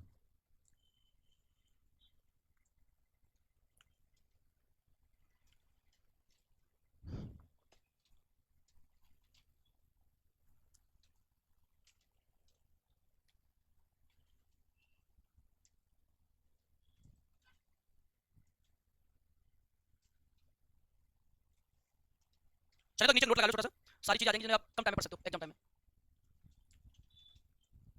लगा लिया नोट? पीछे वालों ने लग गया ना सबका? तो लगाओ तो कब लगाएंगे? नोट में लिखना मुंशी प्रेमचंद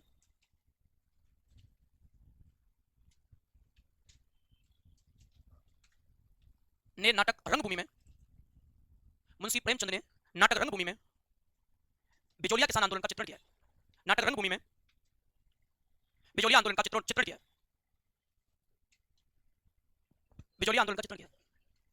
हाँ कहानी है लेकिन उसमें बिजोलिया का चित्रण कर दिया। ठीक है, एक और आता पुकार, पुकार में नीमू चाणा कांड के बारे में, वो आगे बात करेंगे। अभी बताओ ये तो फिनिश है, कितने साल चलाना है हमें? अरे कितने स्टार्ट कब हुआ होगा, फिर खत्म कब हुआ होगा? अच्छा कितने चरण बनाए? तीनों में नेतृत्व करता लगेगा। पहले में कौन कौन है? साधु सीताराम दास, ब्रह्मदेव, फतेहकरण। जांच आयोग कौन सा? दूसरा कब से कब तक है? नेतृत्व करता। जांच आयोग कितने? 3। पहला कौन सा है? तीसरा रमाकांत, तख्त सिंह, राज सिंह। तीसरा कौन सा है? मिस्टर होलैंड आयोग। तीसरा चरण कब से कब तक है?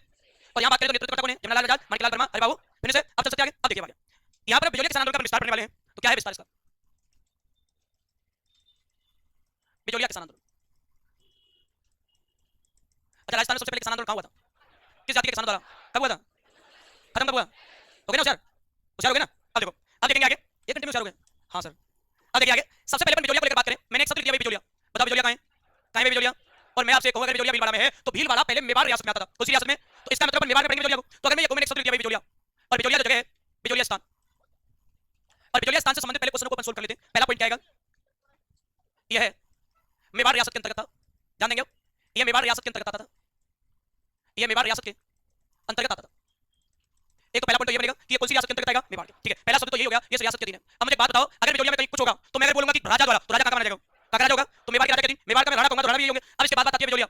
बिजोलिया क्या था? तो देखो क्या था, मैं बताऊंगा तभी तो पता चलेगा। बिजोलिया क्या था? तो ये मेवाड़ का प्रथम श्रेणी का ठिकाना, मेवाड़ का प्रथम श्रेणी का ठिकाना था। प्रथम श्रेणी का ठिकाना था। एक चीज तो याद रखोगे का ठिकाना था। दूसरा पॉइंट क्या आएगा? चलिए ये मैंने मान लिया कि ये मेवाड़ दूसरा पॉइंट आता है इसका संस्थापक। अब मैं आपसे कह रहा हूं इसका संस्थापक, इसका मतलब किसका संस्थापक पूछ रहे हैं? अरे किसका पूछ रहे हैं? ये एरो से आप समझोगे पूरी चीज सिस्टमैटिक तरीके से उसकी बात करें तो इसका संस्थापक, क्योंकि बहुत सारी लाइनें बोल जाएंगी। संस्थापक क्या है? अशोक परमार। कौन था भाई? अब आप कहोगे ये मासे कौन थे, तो ये भी देखो अशोक परमार कौन था, तो अशोक परमार राणा सांगा का समकालीन उसका मित्र था, यानी राणा सांगा का समकालीन था और राणा सांगा से अच्छे घनिष्ठ संबंध थे, तो राणा सांगा के साथ इसने खानवा युद्ध में भाग भी लिया था। और अशोक परमार वो व्यक्ति जिसको राणा सांगा ने ऊपर माल की जागीर दी, और ऊपर माल की जागीर में ही आता था कौन सी जगह? बिजोलिया। उसने बसाया और इसको सिस्टमैटिक तरीके से जो ऊपर माल की जागीर में बसाने का काम किया वो अशोक परमार ने, जो कौन सा ठिकाने के नाम से जाना गया? बिजोलिया। मैं आपसे को बिजोलिया किसने बसाया? तो अरे कौन ने बसाया? मैं आपसे को ये कौन था? तो राणा सांगा का समकालीन। ये इसका परिचय हो गया, राणा सांगा का समकालीन। राणा सांगा का समकालीन कौन से युद्ध में भाग लिया था इसने? कौन से युद्ध में भाई? बिल्कुल वेरी गुड। अब मैं आपसे को अशोक परमार की, तो इसने भाग लिया, तो इसने भाग लिया भाई खानवा युद्ध में, सांगा की तरफ से खानवा युद्ध में, सांगा की तरफ से खानवा युद्ध में, खानवा युद्ध में। अब दूसरा मैटर ये खानवा युद्ध कब हुआ था बताओ? अरे कब हुआ था? 1527 में। मैंने आपसे ये कहा कि जो अशोक परमार है, राणा सांगा ने, यानी जो राणा सांगा थे, राणा सांगा ने अशोक परमार को ऊपर माल की जागीर दी थी, अशोक परमार को ऊपर माल की जागीर दी थी, ऊपर माल की जागीर दी थी, जागीर दी थी। ये हमारा प्रारंभिक पॉइंट हो गया। अब सबसे पहले हमने बिजोलिया को फोकस किया। बिजोलिया क्यों फोकस करें ये बताओ? क्यों करें? आंदोलन भी तो करवाना है, जहां आंदोलन करवाएंगे उस पर फोकस करेंगे। तो बिजोलिया जो जगह थी, मैं आपसे बिजोलिया क्या था, क्या परिचय हो गया? क्या था बिजोलिया? अरे साफ साफ लिख रखा क्या था? मेवाड़ का प्रथम श्रेणी का ठिकाना। अच्छा मुझे बात बताओ कौन सी रियासत में आता था? संस्थापक कौन है? ये कौन था भाई? कौन था? कौन से युद्ध में भाग लिया? किसकी तरफ से लिया? किसके खिलाफ लिया? बाबर के। राणा सांगा ने अशोक परमार को कौन सी जागीर दी? उसी में से छांट के इसने क्या बना दी? क्या बना दिया? ये सारी चीजें हो जाती है कंप्लीट। अब इसके बाद बात आती है, चलो मान लिया हमने ये पूरी प्रक्रिया है, अब इसमें बात करेंगे बिजोलिया के जो किसान थे, वो बिजोलिया के किसानों को एक नाम दिया जाता था आपस में। बिजोलिया के किसान एक दूसरे को कहते थे कामरेड। कामरेड कहते साथी। कामरेड का क्या है? मैं आपसे को बिजोलिया के किसान एक दूसरे को क्या कहते थे आपस में? कामरेड का क्या है? और मैं आपसे को यहाँ के जो ठिकानेदार थे वो कहलाते थे राव जी। क्या कहलाते थे? तो राव जी का ठिकानेदार कहलाते थे। अरे काके बिजोलिया के। लेकिन अभी हम वहां तक पहुंचे नहीं, बिजोलिया में किसान आंदोलन क्यों किया? अभी तो अपन बेसिक चीजें पढ़ रहे हैं बिजोलिया को लेकर। बिजोलिया का पुराना नाम जो था वो था विजयवल्ली। बिजोलिया का पुराना नाम क्या था भाई? विजयवल्ली। बिजोलिया में एक लेख लिखा गया प्राचीन टाइम में जिसे कहते हैं बिजोलिया शिलालेख। क्या कहेंगे भाई? और बिजोलिया शिलालेख क्या कह रहा है? बिजोलिया शिलालेख ने चौहानों के लिए लाइन लिखी। चौहान वत्स गोत्रीय ब्राह्मण थे। चौहान जो थे वो वत्स गोत्र के थे, लेकिन थे कौन? ब्राह्मण। तो ब्राह्मण किसको बताया है? चौहान को। कौन से लेख में? अरे कौन से में? बिजोलिया शिलालेख में। और बिजोलिया शिलालेख को बिजोलिया नाम की जगह का प्राचीन नाम क्या है? लेकिन इस लेख को बिजोलिया शिलालेख क्यों कहते हैं? क्यों कहते हैं? क्यों लिखा बिजोलिया में क्या है? क्या लिखा गया है? और बिजोलिया शिलालेख कहता है चौहान कौन थे, लेकिन बिजोलिया में तो हम कौन किसकी बात कर रहे हैं? किसान क्या कर रहे थे? कौन कर रहे थे? कहां कर रहे थे? कौन सी रियासत में? कहां का था? कैसा था? क्या था? किसने बसाया? किसका समकालीन? कहां भाग लिया? किसने भाग लिया? किसकी तरफ से? सांगा कहां का? इसमें क्या था? बिजोलिया में कौन थे? उनका क्या था? कहां के किसान? रियासत कौन सी? राजा कौन सा? कौन सा? अशोक परमार राजा था। सांगा कौन था राजा? सांगा ने कौन सी जागीर दी? बीच में से क्या निकाल लिया? यहाँ के किसान क्या कहते थे? ठिकानेदारों को। प्राचीन नाम कौन सा शिलालेख? चौहान कौन है? कहां लिखा मिला? अरे कहां लिखा मिला? ये शिलालेख कहां लिखा हुआ है? तो बिजोलिया कहां है? अब कहां है? पहले कहां था? लिखेगा कौन? छापो।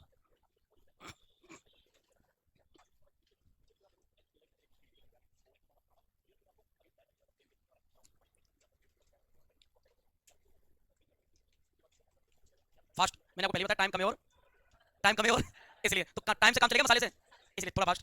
पीछे वाले पुरुष भी सुन लें, पीछे वाले पुरुष थोड़ा फास्ट। नहीं आप मत देखो समझ जाएंगे। क्या कर रहे हो आप? बेचारी बोली प्रजाति तो वैसे ही है, वैसे विलुप्त हो रहे हैं। अब देखो इस क्लास में कौन ज्यादा है कौन कम, वैसे विलुप्ति के कगार पे प्रजाति पहले नंबर पे जनसंख्या में, और जल्दी जल्दी पुरुषों की संख्या कम होती जा रही है, महिलाओं की संख्या ज्यादा होती जा रही है। बात ये तो खुशी की बात है ना। बेचारे लोड लेते लेते परेशान हो गए, बोले हो गए, शब्द ही नहीं इनके पास। आधे तो बैठे रहते पेन पेन को कहीं रखना होता मुंह में, पेन की सही जगह नहीं है, टेबल इतनी बड़ी नीचे रख लो, लोड हो रहा है पेन से। गलत जगह पे गलत चीजों का इस्तेमाल, मुंह की चीज थोड़ी है पेन। तो इसी को कहते हैं बोले बोली पड़ जाती है, पता ही नहीं पेन कहां रखना है, और ऐसे हो रहा है मुंह में लगा के हाथों को नीचे कर लेते हैं। सही व्यवस्थित है।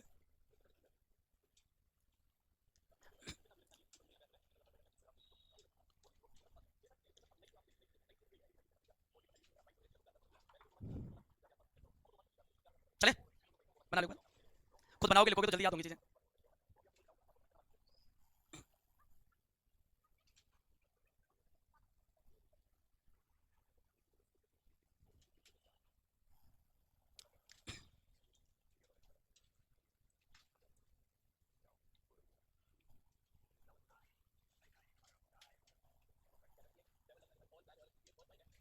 अभी नहीं लिखनी, मैं कहूंगा तब लिखनी है। ये चीजें नहीं है कामरेड राव जी, और ये जो सरदार थे प्रथम 16 सरदार में काउंट होते थे, बिजोलिया के थे। एक नई प्रथा है, उस प्रथा को अपन पढ़ेंगे मेवाड़ में कि क्या था उसमें, कैसी प्रक्रिया थी, उसके बाद अपन बिजोलिया में एंट्री कर जाएंगे।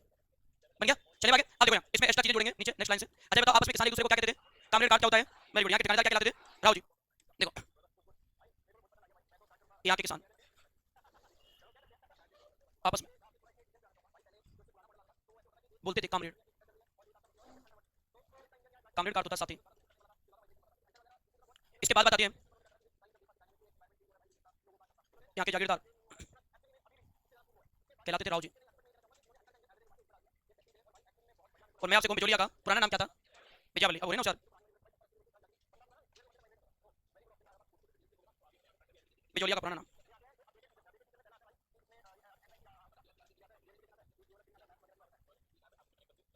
विजयवल्ली। लेख कौन सा बताया था? बिजोलिया शिलालेख, तो 3 पॉइंट और लिखेंगे, उसके बाद अपन आगे चलते हैं।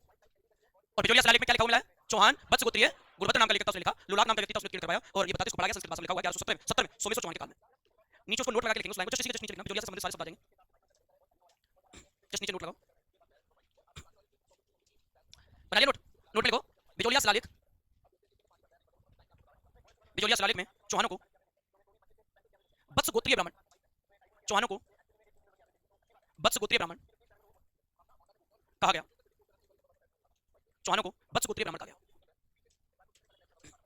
हो जाएगा। तो अब ये तो फिनिश है, यहाँ तक तो टेक्स्ट के नाम मैंने आपको लिखवा दिया, उसके बाद बिजोलिया से संबंधित मैंने तीनों चरणों का शॉर्ट फॉर्मेट बना दिया कि कैसे क्वेश्चन आते हैं, 3 टाइप के क्वेश्चन मैंने आपको बताया, इसका बिजोलिया से रिलेटेड, इस शब्द से रिलेटेड अपनी शब्दावली आ गई। अब अपन चलते हैं आंदोलन की तरफ। चलिए अब इस आंदोलन की तरफ चलते हैं, तो सबसे मेन बात क्या है, देखो मैं आपसे कहूं रियासत तो कौन सी है भाई, मेवाड़, रियासत तो कौन सी है और आंदोलन कौन सा कर रहे हैं अपन, बिजोलिया। क्या कह रहा है बिजोलिया किसान आंदोलन स्टार्टिंग में, देखो बिजोलिया आंदोलन जो अपन कर रहे हैं, इस बिजोलिया आंदोलन को लेकर अपन बात करेंगे, तो बिजोलिया आंदोलन को लेकर सबसे इंपॉर्टेंट बात है, मैंने आपको बताया था मेवाड़ के अंतर्गत आता है, तो मेवाड़ के राजा हुआ था अमर सिंह फर्स्ट, कौन सा राजा हुआ, महाराणा प्रताप का बेटा, उनके द्वारा एक सामंती प्रथा व्यवस्थित की गई थी, जिसमें पूरा का पूरा मेवाड़ सामंती व्यवस्था में लागू हुआ या सामंती व्यवस्था में बांटा गया, और 3 टाइप की श्रेणियां रखी गई, 3 श्रेणियों में बांटा गया। तो मैं आपसे कहूं कि मेवाड़ शासक अमर सिंह, मेवाड़ शासक अमर सिंह फर्स्ट, मेवाड़ शासक अमर सिंह फर्स्ट ने मेवाड़ में सामंती व्यवस्था लागू की, सामंती व्यवस्था लागू की, और सामंतों की 3 श्रेणियां लागू की। अब ये 3 श्रेणियों के नाम आपको याद रखने हैं, और सामंतों की 3 श्रेणियां बनाई,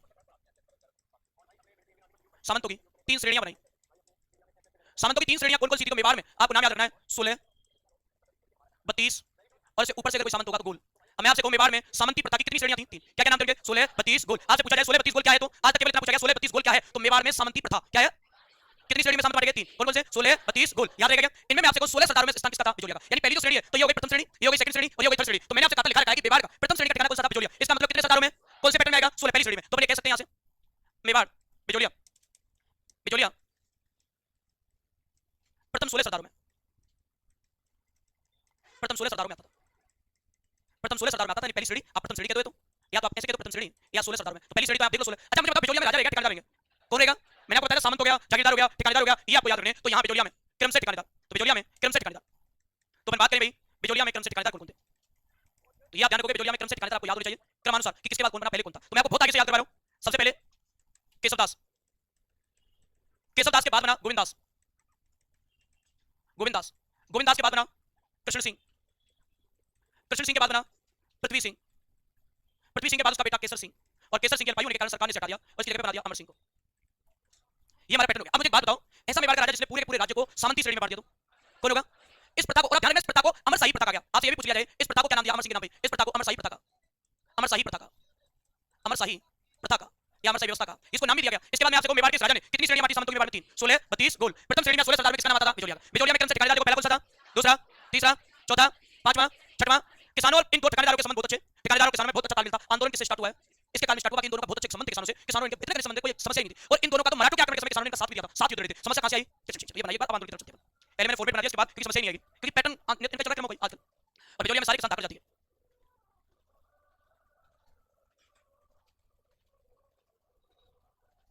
आंदोलन करने वाले किसानों की जाति धाकड़,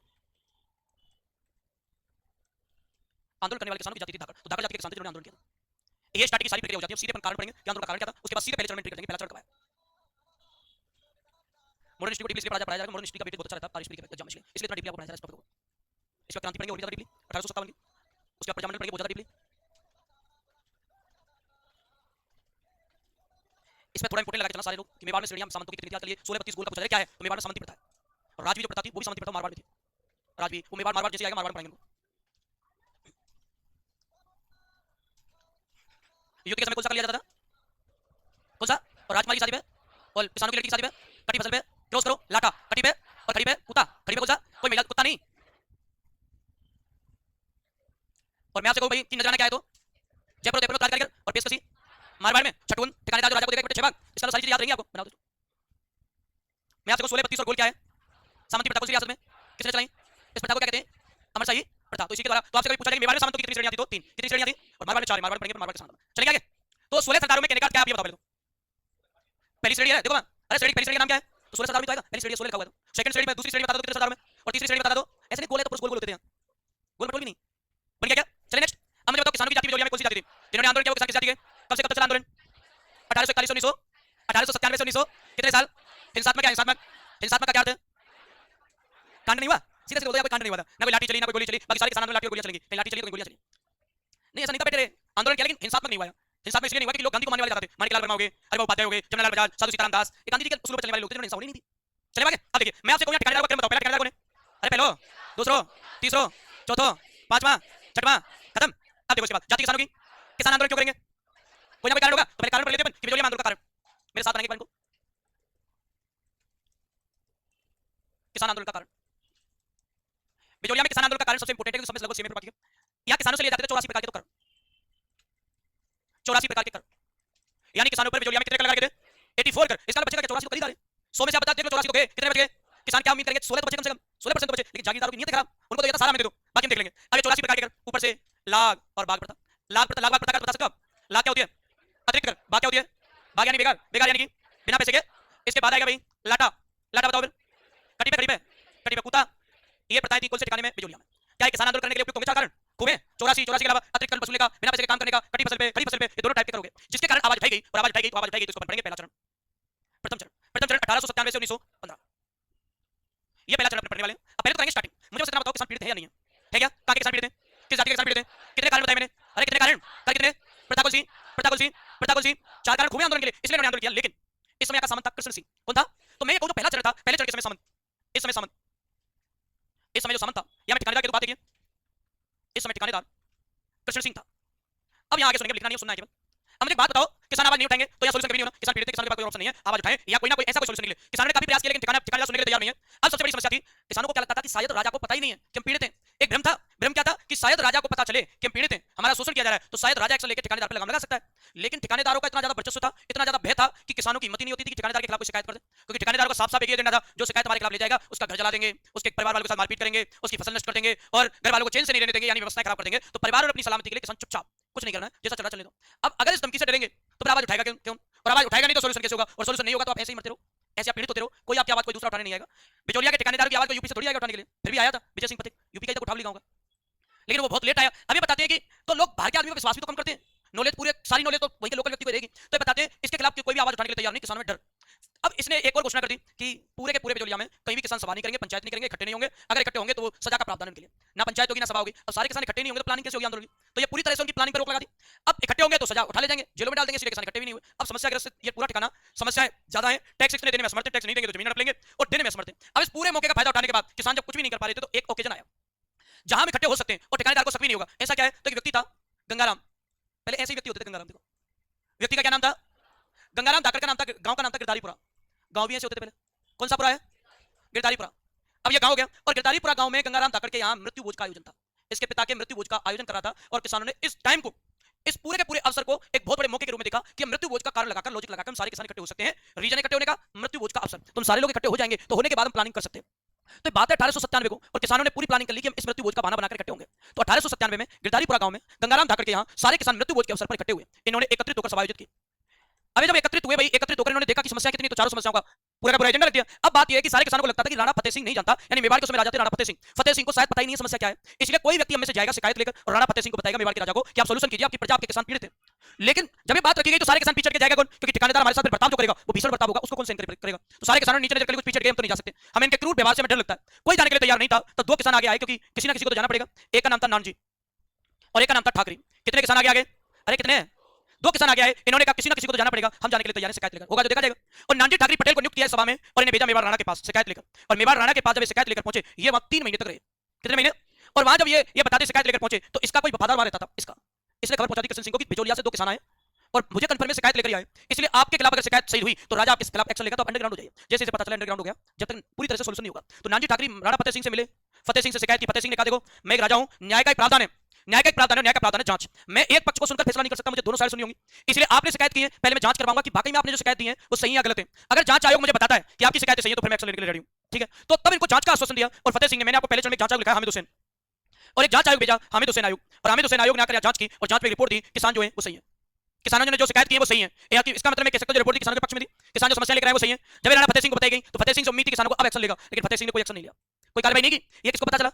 अंडरग्राउंड था। इसको इसके वफादार ने बताया कि रिपोर्ट आ गई है, तेरे खिलाफ एक्शन हो सकता है, अंडरग्राउंड हो गया और भी ज्यादा चला गया।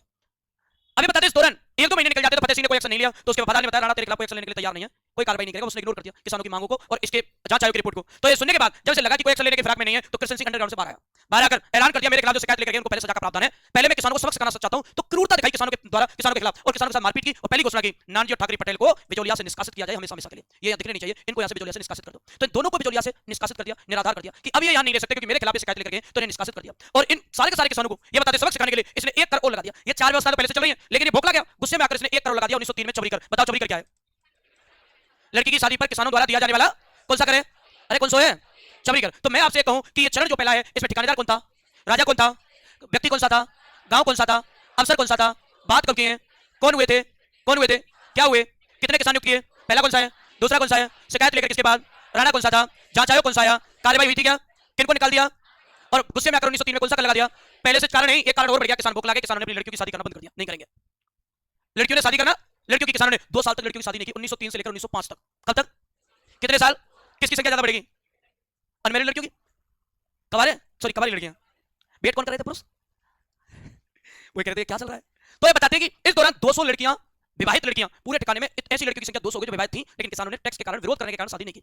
अब किसान पीड़ित, किसान समस्या में कि इतनी एज की लड़कियों को, अविवाहित लड़कियों को कैसे घर में रखें, शादी कर नहीं सकते क्योंकि नियम टूट जाएगा, शादी करें तो टैक्स कहां से लेंगे, दहेज देना पड़ता है, ऊपर से टैक्स और कहां से दे चोरी कर, इतना पैसा कहां है? आप 84 प्रकार के कर लेते हो, हर बार इमरजेंसी लगा देते हो, लाग भी ले जाते हो, किसानों को बेकार में बिजी रखते हो, लाटा कुत्ता लगाते हो, ऊपर से चोरी कर कहां से आए ही नहीं है तो देंगे कहां से? तो किसानों ने क्या किया, इस गुस्से को और ज्यादा भड़काया और 200 लड़कियों को जो विवाहित एज पर थी लेकिन विवाह नहीं हुआ उस टैक्स के कारण, तो 200 लड़कियों को लेकर पहुंच गए ठिकानेदार के पास। ठिकानेदार का क्या नाम है? अरे देख के बता दो, कितनी लड़कियों को लेकर पहुंचे? कहां? ठिकानेदार के पास। और उससे कहा कि इस टैक्स को माफ करो, ये लड़कियां विवाहित एज पर हैं लेकिन विवाह नहीं हो रहा है इनका, हम इस टैक्स के कारण की शादी नहीं कर पा रहे तो आपसे रिक्वेस्ट है टैक्स को खत्म करें। आप देखो इनकी तरफ, हमें विवाह की एज रखने वाली लड़कियों को घर में कैसे रखें, इनका विवाह जरूरी है, एज हो चुकी है, हम टैक्स नहीं चुका सकते तो टैक्स को माफ करें, रियायत है। तो कृष्ण सिंह जो था, कृष्ण सिंह ने गुस्से में आकर कहा आप ले जाइए इनको, अगर टैक्स नहीं चुका सकते तो इनको कहीं बाजार में बेचकर जितना पैसा है उससे चबरी चुकाइए, लेकिन चबरी मुझे चाहिए, मैं आपको लड़कियों को देखकर कोई माफी नहीं दूंगा। इस पर अपनी बेटियों के बारे में जब ये शब्द सुने तो किसान गुस्से में आ गए और जाकर अपनी लड़कियों को घर छोड़कर सीधे बिजोलिया में खेतीबाड़ी करना छोड़कर, कि मजदूरी भी तो यहां भी करें, हम इस राज्य को छोड़कर दूसरे राज्य में जाएंगे मजदूरी करने, और बिजोलिया ठिकाने में जमीनों का त्याग करके वो कोई मालवा जा रहा है, कोई गुजरात जा रहा है, कोई मारवाड़ जा रहा है, अन्य राज्य में जाने लगे मजदूरी करने। अब समस्या क्या थी, जब बिजोलिया में खेतीबाड़ी नहीं होगी, किसान खेतीबाड़ी नहीं करेंगे तो टैक्स क्यों देंगे, और टैक्स नहीं देंगे तो टैक्स किस पे नहीं आएगा, और कृष्ण सिंह पर टैक्स नहीं आएगा तो कृष्ण सिंह किसको नहीं दे पाएगा? समस्या है पूरे ठिकाना। तो फतेह सिंह का दबाव आया, कृष्ण सिंह का दबाव आया, कृष्ण सिंह डर गया, खेतीबाड़ी करना छोड़ दिया किसानों ने, तो समस्या हो जाएगी, आय का स्रोत खत्म हो जाएगा। तुरंत उसने कृष्ण सिंह ने किसानों को बुलाया और उनसे माफी मांगी, उनसे कहा टैक्स आधा कर देते हैं, तो आधा किया गया, रियायत दी गई और तब जाके किसानों इसके बीच में थोड़े तालमेल बैठा, लेकिन कुछ समय बाद इसकी होगी उसी समय मृत्यु। उसी समय क्या होगी इसकी? मृत्यु। तो हम ये कह सकते हैं कि बिजोलिया के किसान आंदोलन का कारण कितने प्रकार के करते हैं? प्रथा कौन सी है? प्रथा कौन सी है? प्रथा कौन सी है? चरण कौन सा पढ़ रहे हैं? अरे कौन सा है? कब से कब तक है? ठिकानेदार कौन था? राजा कौन था? किसान कौन सा था? गांव कौन सा था? क्या कर रहे थे? कब कर रहे थे? क्या हुए भाई? कितने किसान नियुक्त किए? कौन कौन से? किसके पास गए? क्या लेकर गए? शिकायत किसके पास? कौन सा आयोग आया? कार्रवाई हुई थी क्या? इसलिए 1903 में कौन सा कर लगा दिया? चबरी के लिए कौन सा चरण पढ़ रहे हैं? पहला। तो चलिए मेरे साथ बनेंगे।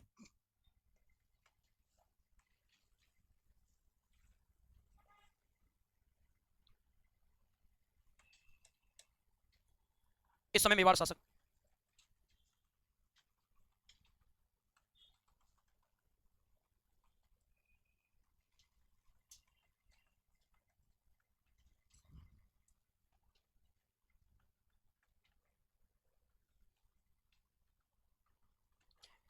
इसके बाद आंदोलन की शुरुआत।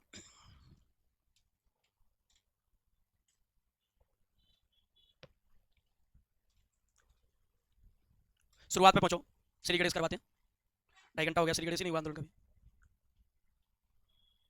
पहुंच गया क्या? पहुंचो तो।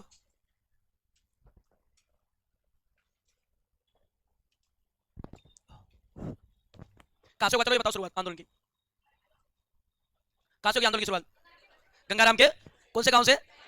गंगाराम गिरधारीपुरा, ठीक है, इसमें लाइन बनाएंगे पूरी, और तो पहुंच गए शुरू पे। इसमें लिखो गिरधारीपुरा गांव में,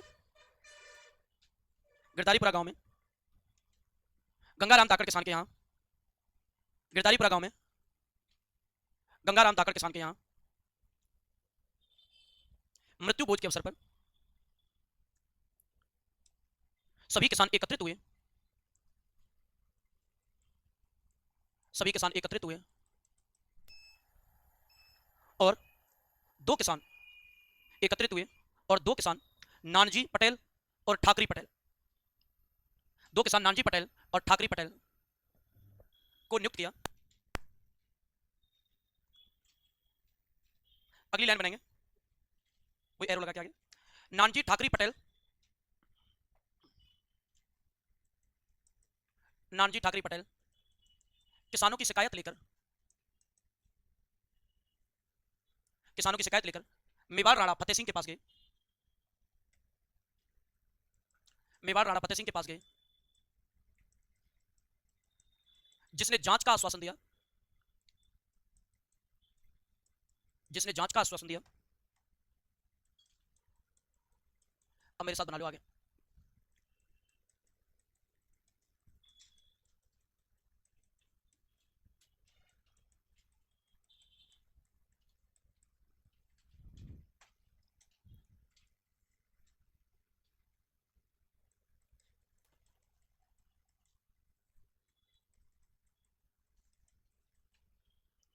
इसके कारण 1903 में कृष्ण सिंह ने 1903 में कर लगा दिया, चबरी कर। चबरी कर क्या है? बिल्कुल 5 रुपए बताए जाते हैं।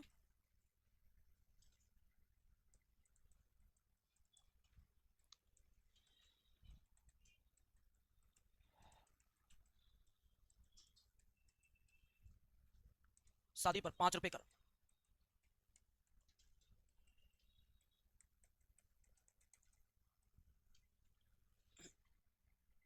मैंने आपको बताया 1903 से लेकर 1905 तक कितनी लड़कियां अविवाहित हो गई? 200। अब ये तो पेपर में आएगा नहीं, तो अपन पेपर वाली चीज ही लिखेंगे कॉपी में, इसलिए वो केवल बताई जाती है। कृष्ण सिंह अचानक से अटैक आ गया, ये मर गया, मरवाओ, मार दो। 1906 में मृत्यु। अब ऐसे काम करेगा तो लुढ़केगा ही। अब यहां से आगे नया ठिकानेदार आएगा, वो अपनी प्रक्रिया चलाएगा, पहले आप इसको बनाइए।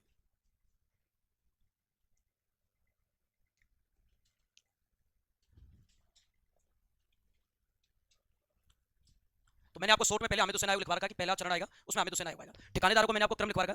पहला ठिकानेदार कृष्ण सिंह से आंदोलन स्टार्ट हुआ है। कृष्ण सिंह के बाद देखो क्रम में दूसरा ठिकानेदार कौन है? कौन आएगा? पृथ्वी सिंह। तो जैसे 1906 में इसकी मृत्यु हुई, तो एक इंसिडेंट बताते हैं, कृष्ण सिंह जो था बिजोलिया में, जनमार बिजोलिया में मर गया। तो जहां जिसका बचपन गुजरेगा उस क्षेत्र को जानेगा वो। लेकिन प्रक्रिया क्या है, कृष्ण सिंह के कोई संतान नहीं थी, और उसने गोद लिया था एक लड़का पृथ्वी सिंह, वो था कामा का। तो वो वहीं उसकी एजुकेशन हुई है, वहीं जन्म हुआ है, वहीं पढ़ लिख कर बड़ा हुआ है। तो उसका एक तो कोई गांव में बाहर से व्यक्ति आए, एक गांव का ही व्यक्ति हो, गांव वालों से कनेक्टिविटी किसकी ज्यादा रहेगी? गांव में रह रहा है उसकी, बाहर से जो गांव में शिफ्ट होगा। इसका मतलब कृष्ण सिंह का तो थोड़ा वो था, लेकिन कृष्ण सिंह ने मरने से पहले फील कर लिया कि मेरे कोई संतान नहीं है, कोई तो मुझे उत्तराधिकारी बनाना पड़ेगा। तो उसने एक लड़का गोद लिया पृथ्वी सिंह, जो काका था, कामा का। कामा जगह पृथ्वी में पहले पृथ्वी में आती थी, तो कामा का था, और कामा से उसे बुलाया इमरजेंसी में कि आज से तू मेरी संतान बनके मेरी संपत्ति में आज क्या तेरा अधिकार है। तो उस व्यक्ति को गांव वालों से, बिजोलिया के किसानों से अटैचमेंट ही नहीं है, क्योंकि वो राही नहीं है, और उसके शौक वो अंग्रेजों की होड़ करता था, अंग्रेज के राजकुमारों की, कि उन्हीं के शौक शानों शौकत से मैं रहूंगा, उसके लिए चाहिए पैसा, और पैसा आएगा टैक्स से, तो टैक्स कौन देंगे? इसका मतलब जितना भर भर के वसूला जाए, किनसे वसूलो? किसानों से, और वो पैसा आएगा, उससे शौक मत पूरे होंगे। इसलिए किसानों पर अत्याचार करने से, जबरदस्ती वसूली करने से वो बिल्कुल भी पीछे नहीं हटता था। उसका रीजन ये था, उसे किसानों से कोई भी रिलेशन नहीं था, कोई भी लगाव नहीं था, क्योंकि ठिकाने में राही नहीं था, बाहर से आया था, इसलिए उसके अत्याचार कृष्ण सिंह से भी डबल थे। और नया ठिकानेदार बनकर आया वो, और मैं आपसे कहूं नया ठिकानेदार बना। इसकी कनेक्टिविटी तो कामा के लोगों से थी, लेकिन अचानक से बिजोलिया ने कर दिया, तो बिजोलिया में किसानों से कोई कनेक्टिविटी नहीं है। जब रिलेशन बनता तब व्यक्ति सोचता है, रिलेशन ही नहीं है तो किसी के बारे में क्यों सोचेगा? तो अपन बात करें भाई नया ठिकानेदार, और जो नया ठिकानेदार बना वो बना पृथ्वी सिंह। कब बनेगा ये बताओ, कब बनेगा? 1906 में। मैंने आपको कल लिखा है तलवार बंधाई उत्तराधिकार का राजशेखर, क्या है चलो बताओ, कैसा करें? समझ में नहीं आया, पीछे मत देखो आप। हाँ बताओ, क्या बता रहे हो? राजा को देना है, राजा को, राजा देगा। किस ठिकानेदार को देना होता था? तो नया गद्दी पर। अभी तक समझ में नहीं आ रहा तुम्हारे, नहीं आ रहा ना? अभी तो मना कर रहा था जंडू। बताओ, मैं कह रहा हूं सबको बोलना, 2-4 दिन तो ऐसे चुपचाप देख रहे कौन कौन बोल रहा है, फीलिंग ले रहे कौन कौन बोल रहा है। तो नया ठिकानेदार बनता था, उसे राजा को बदले में क्या देना पड़ता था? कर। उसे क्या कहते थे? अरे क्या क्या बता दिया? राजशेखर, तलवार बंधाई कर, उत्तराधिकारी कर, पेशकशी कर, नजराना कर, खड़कबंदी कर, ये सारे के सारे। खड़कबंदी भी इसी को कहते हैं। अब कर किसको देना और किसे देना है बताओ? पृथ्वी सिंह को देना, किसको? राजा को। राजा कौन है? अब गद्दी पर बैठा तो यही देगा, किसानों को तो कोई लेना देना नहीं, गद्दी से मिले तो टैक्स भी यही देगा। इसने क्या किया, इसे लगा कि मैं क्यों अपने खजाने में कमी करूं, क्यों ना इसको किसानों पे डाल दिया जाए। तो इसने कहा मैं ठिकानेदार बनाऊं, तुम्हारी सुरक्षा की जिम्मेदारी ले रहा हूं, इसलिए अब सारे किसान मुझे टैक्स दो, जिससे मैं आपकी सुरक्षा करूं, मैं वो टैक्स राजा तक पहुंचाऊं अपने पद के लिए। किसानों ने कहा हमारा क्या हक है, उस पे गद्दी आपको मिल रही है, आज तक आप गद्दी में जो बैठा वही टैक्स देता है, हम किसान क्यों दे? लेकिन जबरदस्ती इसने लागू कर दिया, किसानों से वसूला, जबरदस्ती जबरदस्ती किसानों से वसूला, जबकि किसानों ने तो मना कर दिया था, और मना कर दिया किसानों ने वसूला। तो अपन ये कह सकते हैं कि इस पूरी कंडीशन के दौरान हम ये कहा जा सकता है कि किसानों ने इसका विरोध किया, इस कर का। तो पृथ्वी सिंह ने तलवार बंधाई, उत्तराधिकार और राजवंशिक। मेवाड़ में क्या कहते थे उसे, और मारवाड़ में? याद रहेगा, चलिए आगे देखो। इसने 1906 में लगाया। अच्छा ये तो बताओ किस पे लगाएगा, किस पे लगाएगा, क्या लगाएगा? ठीक है चलिए मेरे साथ बनाओ।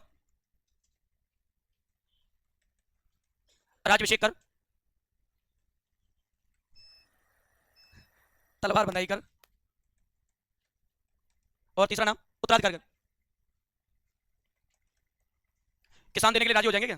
क्या करेंगे फिर? अब पानी सर से ऊपर निकल चुका है, अब खुले में आने की जरूरत है। इसलिए जो पहले चरण में मैंने नेतृत्वकर्ता लिखाए थे, कितने लिखा गए? कौन कौन से? साधु सीताराम दास, ब्रह्मदेव, फतेहकरण, वो अब निकल के आएंगे 1906 में। इन्होंने नेतृत्व 1906 में दिया, तो इसके कारण अब बात आगे बहुत बढ़ चुकी है, इसलिए नेतृत्वकर्ता निकल के आगे, और नेतृत्वकर्ता जो अपन पहले चरण में पढ़े थे वो सारे के सारे निकल के आएंगे।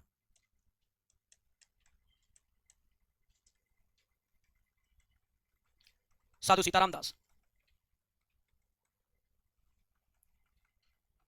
ब्रह्मदेव, फतेहकरण, और चौथा कौन सा था? बहुत बढ़िया, अब हो गए तुम होशियार। बनाओ।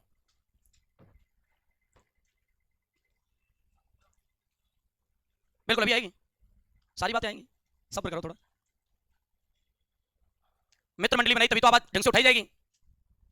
उसके बाद साधु सीताराम दास के तो फील हो गया मैं कुछ नहीं कर सकता, इसलिए एक मजबूत आदमी की जरूरत है, और ऐसा नेता चाहिए जो अव्वल श्रेणी का हो, जो सरकार को झुकाने की हिम्मत रखता हो। ऐसा एक ही व्यक्ति था राजस्थान में, विजय सिंह पथिक। तो उनको लेने गए चित्तौड़गढ़, और चित्तौड़गढ़ से विजय सिंह पथिक बिजोलिया एंट्री कर गए। बन गया ठिकानेदारों के 2 करोड़। 1903 में कौन सा है? 1906 में कौन सा है? उसे मेवाड़ में क्या कहते थे? क्या कहते थे? मारवाड़ में। वैसे कितने नाम इसके? 3 लिख रहे हैं, राजभिषेक कर, तलवार बंदाई कर, उत्तराधिकार कर। इनके खिलाफ कितने लोगों ने आवाज उठाई? कौन कौन से? फिनिश हो जाएगा। अब साधु सीताराम दास जी द्वारा एक मंडली बनाई गई, एक संगठन बनाया गया था, मित्र मंडली। कौन सा संगठन बनाया गया? उसका उद्देश्य था किसानों की मांगे उठाना, जागीरदारों के खिलाफ आवाज उठाना। ये सारे के सारे मसले थे, जिसके कारण ये कहते हैं। लेकिन साधु सीताराम दास जी को कोई सफलता नहीं मिली। अब वो ऐसे व्यक्ति की खोज में थे जो नेतृत्व कर सके, जो नेता हो, जो पॉपुलर हो, और अपनी सरकार को बात मनवाने में वो यानी कह सकते पूरी तरह से अव्वल हो, यानी वो बात मनवाने की क्षमता रखता हो, सरकार को झुकाने की। अब इसके बाद अगर हमारा मुद्दा बनेगा तो एक संस्था काम करती थी इस चरण में, गठित संस्था, मित्र मंडली।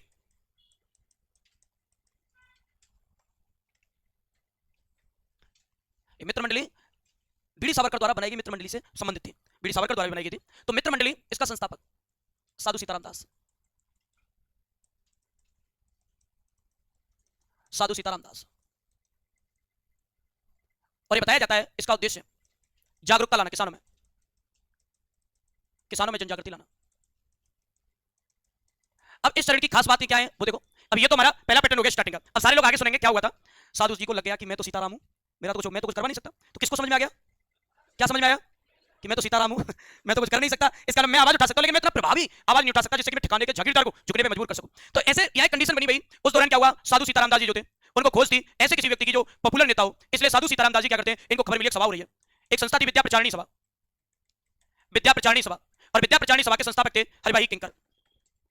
हरिभाई किंकर की संस्था थी विद्या प्रचारणी सभा। इस सभा का काम था, इसमें राष्ट्रभक्त इसमें सम्मिलित होते थे, राष्ट्रभक्त इसमें भाग लेते थे, जो देशभक्त थे, जो देश के प्रति अपनी अच्छी सोच रखते थे, लड़ने के लिए। तो विद्या प्रचारणी सभा की मीटिंग बुलाई थी चित्तौड़गढ़ में।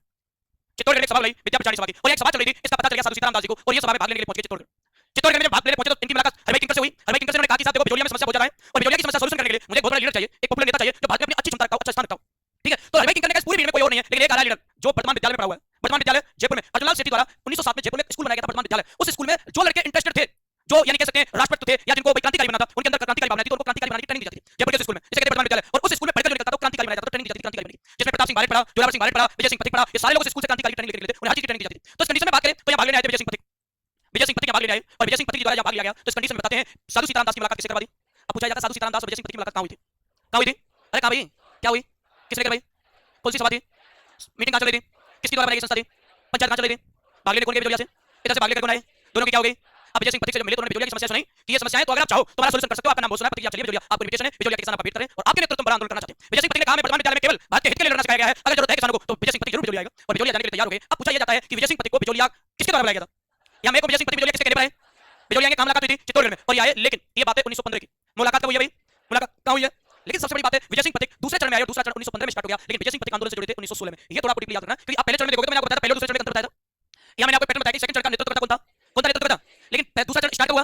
इसका पथिक का जुड़ने चाहिए आंदोलन 1915 में, लेकिन पथिक का यही क्वेश्चन सबसे लगा कि चरण जरूर सेकंड चरण स्टार्ट जरूर 1915 में हुआ, लेकिन पथिक जुड़े कब आंदोलन 1916 में। 16 में उन्होंने नेतृत्व किया, सभाएं बनाई, पंचायत बनाई किसानों की, और किसानों में मोटिवेशन की एक कह सकते पूरी तरह से धारणा चलाई, जिसके बाद किसान मोटिवेट होकर नेतृत्व में लड़ने के लिए तैयार हुए। इस दौरान क्या हुआ, अभी ठिकानेदार कौन सा बने थे, अरे कौन सा सिंह है, पृथ्वी सिंह की अचानक हो गई मृत्यु 1914 में। अब कौन मर गया, थोड़ी देर पहले कौन मरा था, थोड़ी देर पहले कौन मरा था, अभी जस्टिस कौन मरा है, पीढ़ी दर पीढ़ी उसका बेटा बनेगा, तो इसका बेटा था केसर सिंह। लेकिन बात यह है केसर सिंह को गद्दी तो दी गई, लेकिन अल्पायु था। अल्पायु से क्या समझते हो आप, आयु को अल्प यानी कम, आयु यानी उम्र या उम्र या उम्र, झंडू उम्र। देखो तो केसर सिंह की कैसी आयु थी भाई, नहीं अल्पायु। तो बताया जाता है अल्पायु होने के कारण ये तो इसकी योग्यता ही नहीं रखता। 18 साल का कम से कम हो, बालिग और नाबालिग में क्या अंतर है, 17 साल 11 महीने का भी नाबालिग है, 17 साल 11 महीने 29 दिन का भी, 17 साल 11 महीने 29 दिन और 1 दिन बालिग। ये यानी 18 साल का जिस दिन हो जाएगा 18 0 क्या हो जाएगा, क्या हो जाएगा, उससे पहले क्या रहेगा, बालिग तो अल्पायु है। तो 18 साल का हमारा कानून ये मानता है कि 18 साल के हो जाओगे तो आप एग्जाम दे सकते हो, शादी कर सकते हो। बहुत सारे पुरुषों की समस्या यही है, वो शादी बालिग पर नहीं करना चाहते, ईसाई खत्म करो, फ्री करो। लेकिन कानून ही है, और कानून होने के कारण आप 18 साल में गैर कानूनी माना जाएगा। लेकिन 18 साल का तो होना चाहिए। लेकिन एज अगर मेरे हिसाब से देखो, एज कम से कम शादी 26 साल 27 साल, जब तक आप मैच्योरिटी नहीं है, उनको संभालने की क्षमता विकसित नहीं हो। क्योंकि आप 18 से लेकर 25 साल तक किताब पढ़ते हो, तैयारी करते हो। मैच्योरिटी कहां से? मैच्योरिटी आती है लोगों के बीच में रहने से। आप किताबों के बीच में रहते हो, आप राणा सांगा पढ़ते हो, राणा कुंभा पढ़ते हो। मैच्योरिटी आती है चीजों को प्रैक्टिकली देखने से, उनको संभालने से। किताबों से थोड़ी आती है मैच्योरिटी, उम्र के हिसाब से आती है। तो आपकी मैच्योरिटी होनी जरूरी है। बाकी गांधी जी ने भी बचपन में कर ली थी शादी, तो राष्ट्रपिता ही बाल विभाग से पूछते हैं। 1869 में जन्म हुआ था गांधी जी का, और गांधी जी ने शादी कर ली थी 1884 में, 3 साल पहले ही। 69 से 84 तक लास्ट 14.5 साल के थे। पिताजी ने कहा क्या करेगा, शादी करूंगा। उनको ये उम्मीद थी बेटा बोलेगा कोई काम धंधा करने का, पढ़ने का नहीं, सब बाकी बाद में करेंगे, पहले शादी, पहले बड़ी डिग्री लेंगे, बाकी डिग्री तो आती रहेंगी। और सबसे बड़ी बात है 84 के बाद 1885, 1886, 1887, 1887 तक पढ़ाई छोड़ दी 4 साल। पहला बच्चा, दूसरा बच्चा, तीसरा बच्चा, कंटिन्यू हर साल एक। 4 हो गए तो गांधी जी को फील हुआ पढ़ लो। अब पढ़ने का सही समय है, क्योंकि अब बाहर जिम्मेदारी ज्यादा आएगी, फिर पढ़े। पढ़ने के बाद पिताजी ने पूछा कौन सी पढ़ाई करेगा, वकालत करूंगा। क्यों? क्योंकि इस चीज को बताऊंगा, कंटिन्यू कुछ नहीं होना चाहिए, वकालत करूंगा। ठीक है, बता कौन से कॉलेज में एडमिशन दिलाया जाए? भारत में तो पढ़ना ही नहीं। क्यों? क्योंकि भारत में रहा तो 89, 90, 91 फोर्स कहां जाएगी? एक पूरी टीम बन जाएगी। नहीं, मैं जाऊंगा लंदन, आऊंगा ही नहीं तो विराम तो लग जाएगा, पुलिस स्टॉप तो लगेगा। तो लंदन भेजा गया था, 3 साल तक नहीं आए, और 3 साल तक नहीं आए तो डिग्री भी पूरी हो गई, बात भी रुक गई। ये बड़ी समस्या है भारत में, समस्या रही। तो अगर हम बात करें तो बताया जाता है कि अल्पायु था केसर सिंह, इसलिए इसको हटाकर सरकार ने एक नया मंत्री नियुक्त कर दिया, अमर सिंह राणावत। अमर सिंह राणावत, और मैंने क्रम में आपको अमर सिंह लास्ट लिखा था उसमें। पहला लिखा था केशवदास, गोविंद सिंह, कृष्ण सिंह, पृथ्वी सिंह, केसर सिंह, और लास्ट में अमर सिंह। अमर सिंह मुंसिफ था, मुंसिफ करके भेजा कि आप ठिकानेदार को संभालिए। तो मैं आपसे कहूं विजय सिंह पटेल जी से मिलने कौन गए थे? कहां मुलाकात हुई? मुलाकात कब हुई? क्या चल रहा था उस समय? सभा चल रही थी, पंचायत चल रही थी, मुलाकात हुई। मुलाकात के बाद इनविटेशन कहां का दिया? बिजोलिया। लेकिन विजय सिंह पटेल जी आए कब? 2016 नहीं, 1916। कब आए? 100 साल आगे चले गए, ध्यान नहीं देंगे। 2016 में, सॉरी 1916 में आए। कौन आए? कहां आएंगे? किसने बुलाया? क्यों बुलाया? क्यों बुलाया? किसान पे कितने करते? 14 नहीं 84 कितने करते? अब ये पूरी प्रक्रिया पहले चल रही है, लेकिन पहला चरण असफलता, तभी तो दूसरा आया। सफल हो जाता तो दूसरा चरण आता क्या? नहीं आता। तो मेरे साथ बनाइए, होशियार तो होते जा रहे हैं तुम लोग। हाँ सर, हाँ। अब आप ये करें, कुछ दिन तो रहते हैं, कुछ दिन तो होशियार रहते हैं, बस रिजल्ट के टाइम को होशियार नहीं रहते, पढ़ने के टाइम को होशियार रहते। देखिए मेरे साथ बनाओ। हाँ नहीं सही है, आप बता रहे हो तो सही है बात। तो साधु जी को लग गया क्या हो गया? मैं तो सीताराम भाग लेने गए।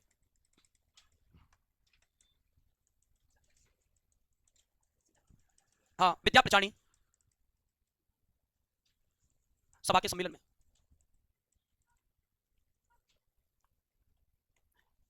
आपसे पूछे संस्था का संस्थापक कौन था? कौन था बताओ? हरिभाई किंकर।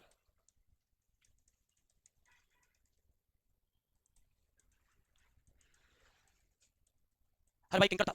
दूसरा मुद्दा क्या आएगा? देखो दूसरा मुद्दा आएगा सभा आयोजन स्थान। सभा आयोजन स्थल चित्तौड़गढ़। मुलाकात किसकी होगी? 2 लोगों की।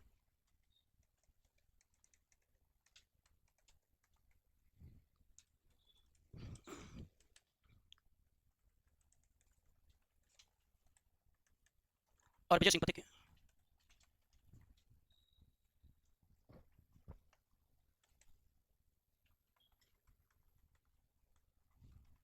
सीताराम दास जी के कहने पर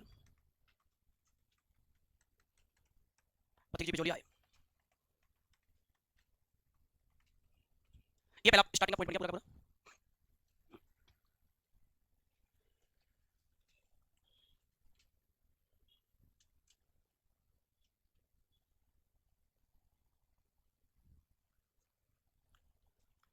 और ये बताते हैं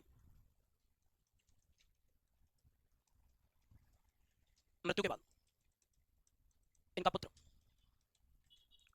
केसर सिंह, जिसे अल्पायु होने के कारण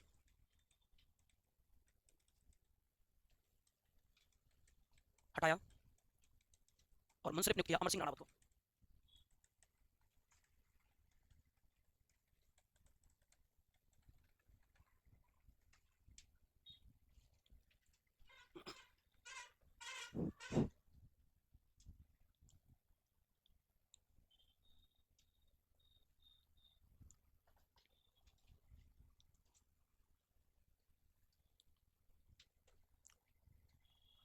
आप जब क्लास में पढ़ते हो और कंपटीशन पढ़ते हो तो 2 चीज याद रखना। क्लास में पढ़ते स्कूल टाइम में तो लाइनिंग की कॉपी यूज करते हैं, और जब कंपटीशन में पढ़ते हो तो बिना लाइनिंग की बिल्कुल ब्लैंक कॉपी यूज करते हैं। क्योंकि क्लास में पढ़ने के बाद आपको कभी जरूरत नहीं पड़नी, लेकिन इनको इंटरेस्ट होना चाहिए, और नोट्स में इंटरेस्ट तभी आता है जब बिल्कुल बिना लाइनिंग की कॉपी में आप लिखते हो। वो 2-3 साल बाद भी आप पढ़ोगे ना तो भी इंटरेस्ट नहीं रहेगा। लाइनिंग की कॉपी बाद 2 महीने बाद देख लेना, आपको नहीं पढ़ने का। पहले तो रूल्स सीखो, कंपटीशन के रूल्स क्या स्टार्ट होने का। बिल्कुल आप देखो इसकी लिखावट किसी में ब्लैंक कॉपी हो, बिल्कुल बिना लाइनिंग, उसको देखो तो ये अभी तो आपको ठीक लगेगा, लेकिन अभी 2-4 महीने बाद आप दोबारा पढ़ोगे ना, कभी जरूरत पड़ेगी तो आप पढ़ नहीं पाओगे उसको, उसको कभी पढ़ सकते हो। मैंने क्या अब आगे देखो 2 मिनट सालों बाद लिख लेना। अपन कौन सा आंदोलन पढ़ रहे हैं भाई? अरे कौन सा पढ़ रहे हैं? बिजोलिया कौन सी रियासत में? मेवाड़ में कौन सी श्रेणी का? क्या था भाई? बिजोलिया किसने बसाया? किसका समकालीन था? कौन से युद्ध में भाग लिया? अरे कौन से में? सांगा ने सुकुमार को क्या दी थी? यहाँ के किसान एक दूसरे को क्या कहते थे? जागीरदार क्या कहलाते थे? अच्छा बिजोलिया का पुराना नाम क्या था? इसके बारे में बात करें, मेवाड़ शासक कौन था भाई? इसने कौन सी व्यवस्था लागू की? सामंतों की कितनी श्रेणियां बनाई? पहली, दूसरी, तीसरी, ये तीनों क्या है? सामंतों की श्रेणियां। और इस प्रथा को क्या कहा गया? अच्छा कितने सरदार में स्थान आता है बिजोलिया का? तो पहली श्रेणी 16 सरदार। अच्छा ठिकानेदार क्रम से देखकर पहला कौन सा है? दूसरा, तीसरा, चौथा, पांचवा छठवां किसानों की जाति कौन सी, इसका कितने प्रकार के करते, प्रथा कौन सी, प्रथा कौन सी, प्रथा कौन सी, चरण कौन सा, कब से कब तक है, ठिकानेदार कौन था, राजा कौन था, शुरुआत कौन से गांव में हुई, गिरधारी गांव, कौन सा गांव, किसान कौन सा था, गंगाराम ठाकर, काय का अवसर था, कौन इकट्ठे हुए, कितने किसान नियुक्त किए, कौन कौन थे, नानजी और शिकायत लेकर किसके पास गए, जांच आयोग कौन सा भेजा, रिपोर्ट किसके पक्ष में दी, फतेह सिंह ने क्या नहीं की भाई, ठिकानेदार ने 1903 में कौन सा लगा दिया, किनकी शादी में, कितने रुपए, 1906 में क्या हो गई, नया कौन सा आया, कब आया, क्या लगा दिया, राज्य से एक तलवार बंधाई उत्तराधिकारी कर। तो नेतृत्व कितने लोगों ने किया, पहला, दूसरा, तीसरा, चौथा। इसके बाद बात करें भाई अपन, या कौन सी संस्था बनाई, किसके द्वारा बनाई, क्या लानी है, किन में लानी है, भाग लेने कौन सी सभा में गए, इसका क्या चल रहा था, संस्था किसने बनाई थी, सभा कहां चल रही थी, कितने लोगों की मुलाकात हुई, पहला कौन सा है, दूसरा कौन सा है, सीताराम दास जी ने किसको बुलाया था और किसकी मृत्यु हो गई, बेटा कौन सा है, कैसा था, नया किसे बनाया गया, बाकी का पढ़ेंगे।